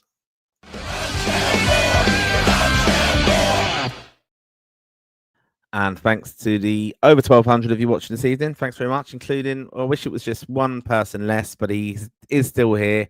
He hasn't gone away. What is he? Why, if he really cared that much about he would be our on channel, do you think he'd be on here with us rather than commenting, talking shit? Instead of writing obscenities and abusing people. Anyway. Martin, by the way, we're on 26 likes. I want to see us get to 40. Yeah, 40 now. Come on. This is it. The final fling within this show. Here we go. This is your comments. So, Jason Fitzsimmons, how you doing, mate? Looking forward to seeing you, obviously, in Dublin. And I'm just looking to see who, I don't even know who's in his profile picture there. Who's that? Which player is that? Josh Cullen, is it? Yeah, it's Josh Cullen. Is it? Yeah, it's Josh Cullen. I don't know. Who is your preferred striker you'd like to see start now that Ferguson is out? Leading the line, we assume here. Armstrong. Who you can in the squad? Troy Parrott. Troy Parrott leading the line, yeah? You going with it? Yeah, I think I'd agree with that actually. His whole But I play wouldn't actually be is very good. surprised to see would he go with either. I think if he goes with either, he'll go with the two of them. Yeah. I think Parrott's actually shown. Remember, particularly against Spurs last year in the Europa League, he was really, really good with his back to goal, and he kind of enjoys that nasty side of the game. He likes getting stuck in defenders and showing him he can't be bullied. Yeah, okay. And then we've got Declan. Have to admit, O'Neill has got the best out of Johnny Kenny. Jesus, no, he getting the credit after how many games? Johnny Kenny gets the best out of Johnny Kenny, not Martin O'Neill. Yeah, and if you look at some of our comments this evening, you may see that some of our fantastic followers and commenters have a little kind of symbol against them, and that's because they are regular supporters of the show via Lansdowne Raw Plus. And we thank you for your support of that. Of course, anyone can check out the show notes where it's $4.99 a month in whatever currency you pay, but you get extra content in there as well. So do check that out, and thanks for your support of that. I forgot to mention that. So Dave watching along will be quite pissed off, I'm sure. I'm sure we'll get hundreds of voice notes later on, which I look forward to deleting. Endless danger without listening. Endless danger. Just an update. Armenia are missing 5 key players due to injuries and suspensions. Everyone in Hungary is playing full games back to back and all in form, especially Varga and Sabazlai. Kevin, but Varga's not, isn't he? Kirkes is barely playing for Liverpool. Obviously, he is playing, he is, but he's not flying or he's not the main man. Okay. Kevin O, don't like Heimer saying there is an advantage seeing how the other game goes first. Both our games are must win. That should be the mentality. Fact. Yep. And Scuzzy says Heimer calling up players like Jamie McGrath, who now seems to have overtaken Killian Phillips also now. Okay. And Nick Khan says, is Heimer just waiting for the end of the tournament and a paycheck with a team selection for Portugal and Hungary? Looks like a hodgepodge squad. No. Okay. Yeah. I think he'd like to keep the Irish dog long term because it's the most high profile thing he'll ever do in his life. Not in a disrespectful wise, but like it is the most high profile thing he'll ever do. Do you think, like, obviously there is that factor's obviously there as well, but this is a key window for the likes of, I know Paddy McCarthy's at Crystal Palace and stuff, but John O'Shea, so it is a pressurized situation for him in a sense as well, isn't it? Because he's been the interim himself, he's been with Stephen Kenny, he's been with the under-21s, of course. He's brought through some of these players as well. So, it's a pressurized situation now, isn't it? And they'll be working on lots of things, of course, tactically, but it does come under scrutiny and but it does fall, I think. I think John O'Shea would probably look to go into club management if he's not gonna get the Ireland job after this, to be honest with you. But it's just where would he go? Would he go probably League of Ireland would probably be his first step. Yeah, possibly. Maybe that could be shy for Waterford. Maybe am I revealing something early here? If Ireland don't win, John O'Shea, Waterford native, and his contract's up with Ireland, John O'Shea to be the new Waterford head coach with John Coleman gone and Matt Lauder gone. Have I made a? Would you not think though he's got to be thinking? I don't think he should go League of Ireland. He'd want to be going. I know he's literally proved nothing as a coach. Not a single thing. Yeah, but I think profile was he'll get a job in England. No, like Carrick did, didn't he? Things like that. Rooney did, Gerrard and Lampard. Yeah, but it always helps when you're English coach producing English leagues. Robbie Keane didn't. But like Conor Hourihane has. Noel Hunt did. They did help that he is a club legend at Burnley and was like coach last season, came in as interim. Noel Hunt was with Reading's 21s and was doing really well then. He got promoted, came in as interim. Alan Sheehan was doing really well, he got promoted as interim. Looks like he actually could get sacked. It is a hard place to go for Irishman. But Brian Barry Murphy had the pedigree of Man City under 21s and stuff. So that's what it could be though. Could he go in somewhere like under, like the coaching backroom staff with someone? Keith. Just don't know. Keith at Brentford. Yeah, could. I just think he'll want a full-time job, and I think Waterford could be an option. Yeah. Haven't heard anything, but with the fact they need a manager and he's from Waterford. Yep. Yeah, be profile, I suppose, as well. Nick says, who would you start at left back? Does O'Toole come straight in? It's looking grim.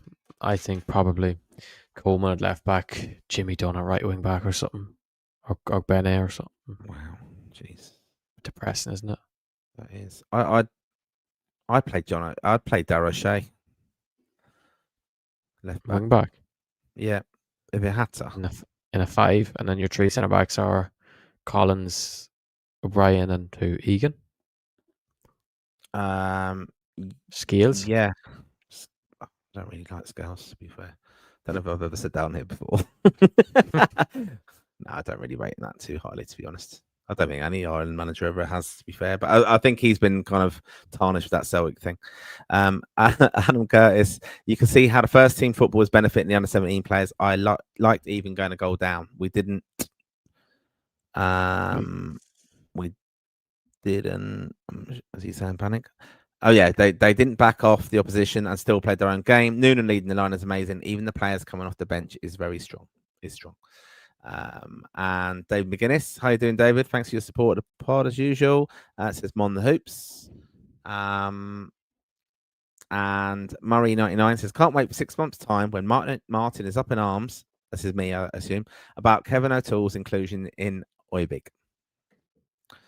Well, he's not in it, and we know who to blame. Dave, since you're sitting there, you're probably watching your laptop. Add him in right now. Yeah, add him in, Dave. I can't. I've got no Wi-Fi where you are. Be whinging about that. Nick, the criticism of Solanke by the commentary is ridiculous. This is in regards to the under-17. He looks like a proper modern fullback. Yeah, look, I mean, a proper modern fullback, you know, they attack, don't they now? You know, and yes, we've been exposed under-17s a little bit from that side, but that comes from being so attack-minded. And, you know, he's had so many goal contributions already in this. So I've no problem with it, and it's something that he's 17, he can obviously improve on and work on and stuff, but don't take that out of his game, that attacking instinct, because it's obviously bringing goals. Yeah, and it's not like Jaden. It's not like Jaden Numa's running back, helping him out, sprinting back, and at least he plays a lot as a wing back rather than probably if Finn Sherlock was fit, he would have probably played the two together, and Sherlock probably would have played left centre back. And the reality is that ground that maybe the balls would put in behind would have been kind of swept up, and obviously you're taking out maybe a midfielder or an attacker for doing so. Plus, Solanke has really, really struggled with injuries over the last 2-3 years. I don't think he's ever played 10 consecutive games without getting injured and stuff. Even he missed in the last camp. He missed the first game of the warm up games because he got concussion. He's just always been really unlucky. So he's kind of, you wouldn't even say he's at 100% as such, because he can't get a regular run of games together because of injury. Yeah, okay. Solanke seems to be unaware of some opposition around him, and his defence is a major upgrade, but okay going forward, says Nick Can. And Kevin O says the captain of the under-17s looks a great prospect for centre mid. What's his name? Finneran. Yeah, just making sure. Yeah. Making sure you knew who the captain was. Fucking doubt me. Mike Fitz. He's very good though, isn't he, Finneran? He's very Declan Rice. Oh, you heard that before? Yeah. Is that what you said? Yeah, I said it's scary how much you remind you of him. Yeah, but he's very, very good. As is Declan Rice, sadly. Mike Fitz, Corley is always negative and has been quite harsh on Solanke. They're under 17, for fuck's sake. Very negative. I remember he was very negative overall in the last under 21 televised match. Would you agree with that? Under that bus. Maybe. And Adam says, with Andrew Moore being called up to the squad, I'd like to see him start. I'd rather see Heimer go all out for these 2 games and trying to get a result instead of sitting back on the counter. Question for you then from that one, Connor. If we open up and go very attacking against Portugal, what will happen? We'll get. Can't say the word. I was going to say something. We'll lose heavily. We'll lose heavily. Nah, I just want to win. I just want to get through. We have one shot, we score in both games, and we score a goal in each. We get through. I don't care. But open it up and go over it. We'll get battered. I don't want that to happen. People think this is incredibly optimistic of me, even me. But I think he's been very lucky, Heimer. All right, we're unlucky with injuries in this, right? But we've had the 2 games where this has been sending us off. We should have lost against, he got away with one against Hungary at home. And we have he's had a bit of luck in some games, and I think of Kelleher's incredible saves. Now that you can say that's not luck, but he's been a bit lucky at times, and there could be a big result in this group. There's not really been would we be the shock result in the group so far that Armenia beat us at home? Would that be the big shock? Yeah, that would be the Yeah. shock. Yeah. So, Ireland, perhaps you'd hope they're going to get a positive shock result. And could it be at home to, would it have been a shock if Ireland had got a draw in Lisbon? I don't think that would have been a shock in the group, would it? Because No. I'm not shocked So, that Hungary got a draw there. There's sometimes a big result, and they're through anyway, Portugal.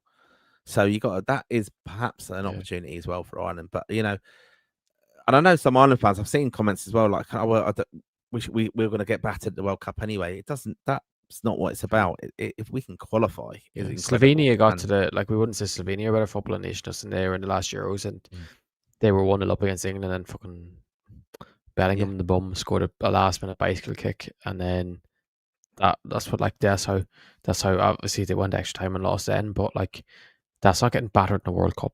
Or I know it was the Euros, but the competition is just as good, if not better. It's for example, under 17s, if they were playing in the Euros in the summer, would have been tougher competition probably than some of the teams you play in the World Cup, because you see, was it New Caledonia lost 16-0 to Morocco? Did you see that? Yeah. Did 80 shots. In fairness, they got 2 red cards. And the thing is, Morocco lost 8-1 against Portugal the game before that. So it does show Portugal absolutely battered them, and then they went and beat New Caledonia 16-0. So for New Caledonia, it's mad though. Do you think is football more attacking now though than defensive? Incredible. Yeah. So it's because fullbacks are a perfect example. bomb on, don't they? They used to just sit there, didn't? I know they used to overlap and stuff, but they weren't. Some of them weren't technical geniuses as such. Yeah, they were all Conor Bradleys, weren't they? Yeah, I do like an old school defender that just wants to defend and just be old school. I like that. Donny Nagel says Alan Corley and Darren Maloney, where were they got from by RT? It's not Darren Maloney though, is it? On all of them? No, but I think he just means it. I think it just it was John Kenny. It was John Kenny. Actually, notice yesterday he was like, "Oh yeah," he said something strange. He's like, "Oh, Uzbekistan probably the strongest team in this group," and it's like, okay. And then 30 seconds later, Michael Luna scored the winner. So it was kind of up yours thing. It's like, I don't know why you're saying that, because that Ireland team's, my opinion, is a lot stronger. Just Uzbekistan, we're just a very solid team. Okay. Mouse Morris says Italy under 17 look very strong. Have you watched much of the rest of the tournament? No, I haven't really. I've just watched highlights of games. I've just watched back highlights, but yeah, Italy do look good. Okay. And it's Franco. Lads, I'm in London tonight. This is a lot harder than my normal 2 p.m. watch in California. I'm tired. And then he says, Conor knows his stuff. Was spot on with Gavin. Yeah. Do you hear that, David, in the comments? And he says, didn't see Kevin O'Toole in the Defenders review, but we had some Lecce fella. For fuck's sake. Leave Corey and Conor had it, named Dave. There you go. So, yeah. But United Spurs game the other day. He was at United Spurs the other day. He was at United Spurs. Frank. Who? Oh, was he? Yeah, he was there. He was there. Funny if he didn't tell you, probably you were Dave. He was in London because he was afraid Jesus would come and kidnap him. But yeah, he was there. Obviously, I think he was actually behind the goal for where Delic scored the 96th minute nice equaliser. Nice. Yeah, so but yeah, it looked a good game actually to be at, even though standard at times was a bit wet power, but it was a good game overall. No, it was, yeah. Have you noticed, so every time Richarlison takes his top off after he scores a last minute, what a winner, and then the other team always goes up the other end and scores. Even Tottenham fans said that to me. They were going, I hate when he does that, because it just means I love Richarlison, though. He's class. The amount of it just... I probably didn't like him just if it was just a normal player that does that.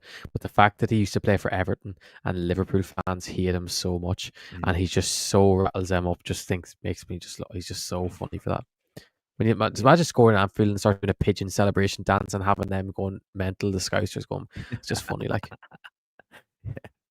Then we've got Declan here. Looking forward to the game Thursday and the trip over to Budapest. 2 big performances are needed. And Donny Nagel says, anybody know why we have so many injuries when games are coming up and other countries have not got a player out?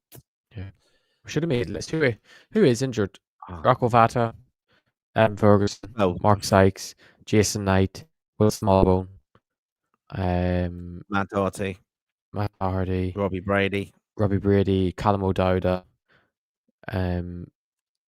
Omobama at least just about fit. Sammy Smodics, yeah. Evan. That's ridiculous amount of injuries for an international team. Like, that's crazy, like, isn't it? Like, we have all these injuries. I think we're actually quite lucky. Yeah, but we're actually lucky. We actually have quite a decent depth of pool of players. If this was 3 or 4 years ago, we would have been really clogging out anyone there. But like, we actually have quite a good depth where we're like we're coming back to bare bones, and like we're kind of going down like to Jamie McGrath, who is a good player, has done well for Ireland in the past and like he is doing well in the Scottish League. Like, so it's not maybe Kevin O'Toole. We just don't know we just don't know how good he is or not. But yeah, it's quite you'd say probably positive in that aspect that we can kind of go down to lower levels of the talent pool and still quite strong. Yeah, of course, yeah. But I mean, yeah, but that's still a bit desperation, to be honest. I don't know. I mean, look, if he can shock us, and look, it's not going to the first time. I thought that Portugal away game when Ronaldo scored the late goals, that was Omar Bamadeli's kind of debut, wasn't it? Thrown in at deep end, and it can happen, but I think it's a lot to ask, to be honest. Franco says Bruno's out for Portugal, I believe, and Declan says, yeah, he's suspended. And then he also says praising you too much tonight. But I didn't realise Jack Taylor was in great form. I was super worried about the midfield. But that's jet lag for you, praising Conor. Underachiever and the letdowns for getting the World Cup and looking forward to Euro 2028. Would it not be worth blooding early Melia, Noonan, Solanke, Finneran, and get them in the squad and friendlies and give them a few minutes? Conor. World Cup. They had a World Cup and like 21s qualifiers. It's not like we have an old squad where we have 35, 36-year-olds playing up front. Ferguson is still a baby. Troy Power's still really, really young. Ida's still very young. Like Johnny Kenny's still very young. Claire Armstrong's very young. Tom Cannon, if he comes back into form, is still very young. So it's only maybe if you said Solanke in another year or two is doing really, really well, that maybe going to Bournemouth, or if he does so well in this term, maybe an even bigger club might decide, no, we'll try and take him for when he turns 18, or like Roy Finneran, obviously he's a struggle position, but like we can't be like Solanke's playing under 19s football in France, Finneran's playing under 21s in England, and like it's different if they're lads, maybe if they're on loan in League One, like what Troy Parrott was doing when he was at MK Dons. But I think it's just too soon. Maybe, obviously, Jade Newman. I think it was Jade Newman. We are hoping will go on to be not just a star in Irish football, could be a star in European football, global football in that sense. Maybe someone like that you think will fast track, but I just don't think some of them lads is too soon. Like, yeah, look, and I think for the brilliant experiences under 17s, the under 19s as well as the next step, of course, and under 21s. But we need to start qualifying for these under 21 tournaments as well. That's a big challenge now. There is some incredibly talented players coming through, and you can possibly fast track them for the under 21 scores. Oh, Melia is there, isn't he? So that's a massive opportunity for us, I think. And then that's what Jim Crawford said as well. We're getting lads ready for the senior squad. And if he's Mason Melia, for example, if he's tearing it up at Tottenham, or see how he settles in there, then it's a question that he comes in. But I don't think we need to do it now. The under 17s as well, you can flatter to deceive at this level as well. You can. I've seen match programs of an England-Ireland game. Actually, I saw it the other day, and it was a Rooney. I think it was Rooney and someone else. There was two players who I'd seen in the England squad who actually went on and had a decent. Well, Rooney had the exceptional career, but everyone else, even the captain, just didn't do anything. So you do have this kind of these freakish kind of squads or players coming through. I think lads coming through now are just so talented and technically very, very good, and they've got to stay injuries free, of course. But it can just be someone who is exceptional at that age, and then they kind of have peaked in a sense. So we shouldn't get too carried away with it. It's fantastic watching it, but they've got to kick on and learn the game, and you do get players like Evan got fast tracked, of course. So, but yeah, look, we've got to stay positive and support them. But I think let them play and learn at their own level, without doubt, without that pressure of coming to senior squad. I mean, I've seen Evan Ferguson when he played up against France under Stephen Kenny, didn't get a kick in the game, and that was very similar to Lisbon away to Portugal, very similar. And he'd had a few years' experience under his belt by then. But the expectation of fans in the crowd at the home game against France was, oh, he's not much cop, is he? He's not. I don't know what they were expecting. Against I think it might have been Varane that night. Might have been up against him. I think it was Kanata and Upamecano. Konate, that was it. Yeah, and but like the exceptionally talented, experienced players playing up against like a 19-year-old, just crazy. Oh, he also just carries on with that point. Other countries do it. Why not us? Noon and Amelia play men's football every week. It's not as bad when you say that, but when you're saying like the Solanke and Finneran who aren't playing, but like maybe if you said maybe in March if it's friendlies, you can understand it more. But I just still think we're not that desperate for a number 9 as such. Maybe if it was a left back or it's number 6 that was doing what they're doing, maybe you'd think we're guilty of it though as well on here as well. Like there is a desperation to like not let the squad settle. It's always we need another player in there. Why don't we have him? Why don't we have him? Where and that's where I'll be honest. My kind of flag is firmly on the mast of, as I said, I watched Kilban's interview where he's talking about get Carsley in now. 2028 is a massive opportunity for the FAI. It has to be done for me. Hopefully we do qualify for this World Cup, but I'm being very, very optimistic. I think that's going to happen. But I think 2028 is when we have to build on it. And this squad, like you said, a lot of young lads in there, like Ida, Troy Parrott, Evan Ferguson, very, very young in the context, but they've got lots of caps behind them. And Stephen Kenny should get enormous credit for that. But it's time to actually real structure them into a team. And I don't have any faith that Heimer's actually doing it at the moment, is my ultimate view on that. Nick says, Cullen was brilliant again. He's been really consistent this season. He just needs physicality beside him. ? Lowell. He will always be underappreciated because he sounds like Mark Noble. Okay. Harrison D. This time next week, Heimer will be sacked. I can't wait to begin a new adventure. We will talk about what's to come when that time comes. For now, I fail to have any excitement for the week ahead. And then he also says, Nick, Cullen is always brilliant. I watched him play Hull off the pitch for Burnley back in 2023. That player we haven't seen under this manager and never will. Harrison's been I wouldn't say a hater. He's just never liked Heimer from the start. In fairness, he's been spot on really to this point.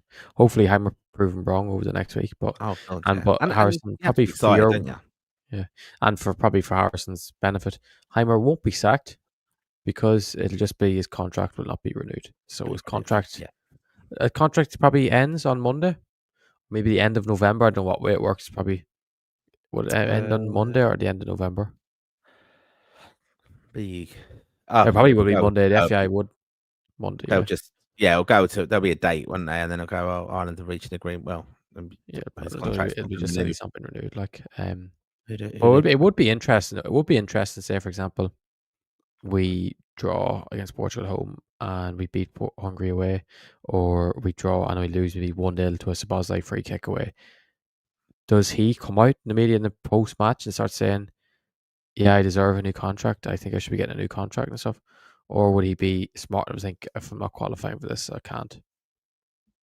If we haven't qualified, he'll just begin. I think from a PR perspective, I think he'd have to be saying that he wants to stay and he sees great progress and they battled and blah blah. But Tony O'Donoghue won't let him get away with that, and he'll be all over him and scrutinising his answers and saying, no, it's been failure. And does it come back down to that result in Yerevan?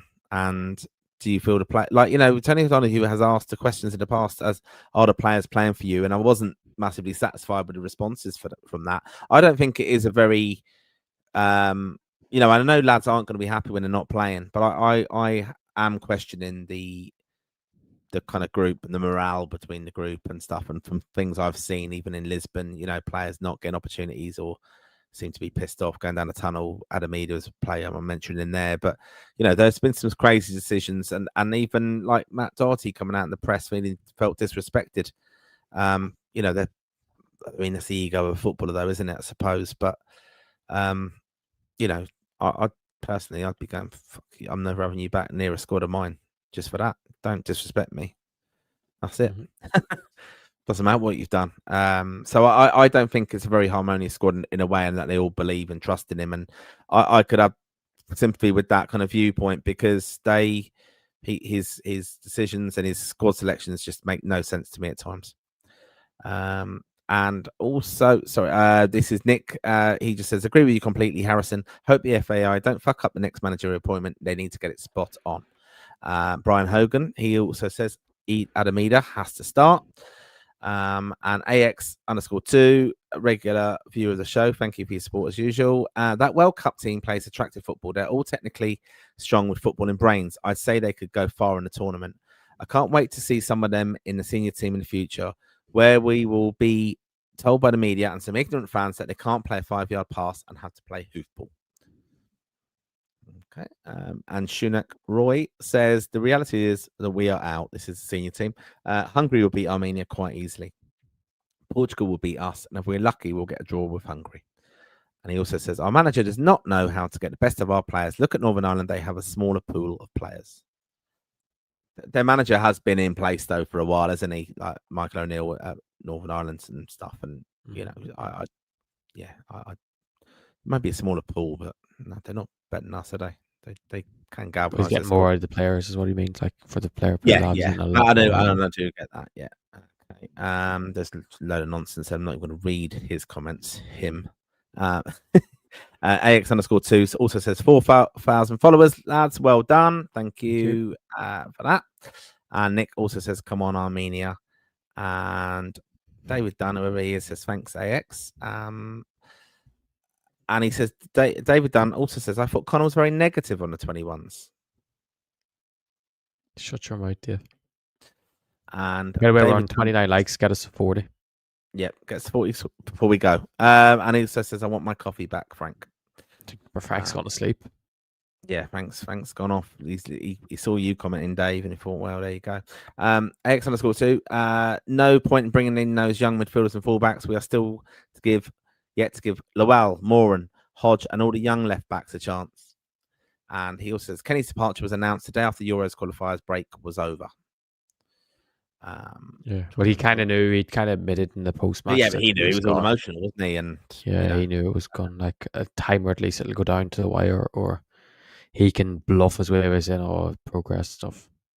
Yeah, he can. But I mean, yeah. Look, if it goes wrong, what are you hoping for? I mean, we're going to do obviously the actually match preview show next few days or whatever. But what are you hoping for, Conor?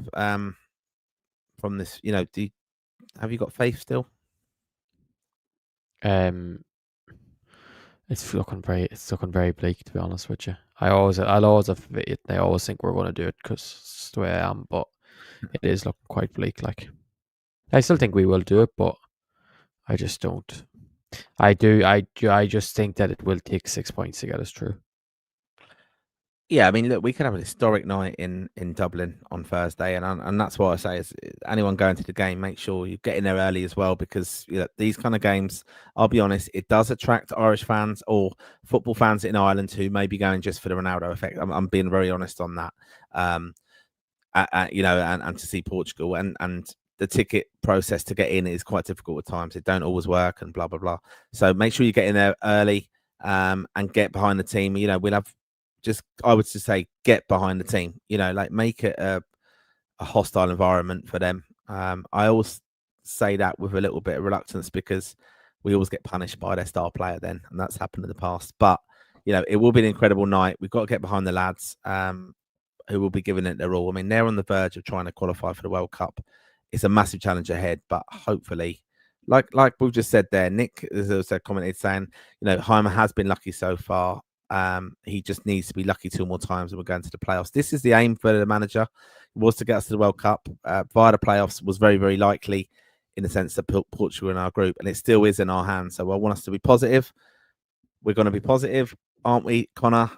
I'm going to go for us getting a draw at least at home and maybe nicking a win because I think Portugal might just think, we'd rather Portugal, surely our Portuguese friends would want us there more than Hungary getting through in the playoffs. So, I'm not that. I'm a bit of a romantic. Yeah, I still think we'll do it. I think we'll fluke away because it's just Ireland, and we're due some luck as such. I just think it's always going to be that. I just think we'll have to match whatever Hungary do as such. If they get a draw, we have to get a draw. Well, technically, we don't have to get a draw, but it will be nice. But even though Actually, sorry. If we got a draw and Hungary got a draw, it would actually mean nothing. It would still mean we'd have to win the last game, but it would be probably a morale booster that you haven't lost going into the last game. Yeah. But yeah, and if Armenia won, like if Armenia win, we still don't qualify. It's an embarrassment. Like, even though technically Hungary, if they still bet us in Hungary, we would be out. But it still would be like how we can let Hungary beat Armenia in Armenia and we still don't qualify. Yeah. Oh, I mean, look, that, like, would the fallout from it all will obviously be covered by us here on the channel, and we'll bring you it all here. We'll be in Slattery's on match day, of course. So if you are around the Beggars Bush area, do pop in and see us there before the game. Before Dave has to hop off about 12 o'clock at midday to try and get into the stadium. That's not even open for another 4 hours. But do join us and make sure you have subscribed. Follow the show. Follow Conor at Rep Tracker, especially as the next few days we'll be covering the under 17s, 19s. Obviously, the preview for the the kind of preview show for the senior squad, and then following on to the under 21s as well in action against England on Friday. So lots of football in Ireland going on, and we'll have it all covered here. But thank you to the 1,300 of you supporting us this evening. Thanks for your support as always, and come on, you boys in green.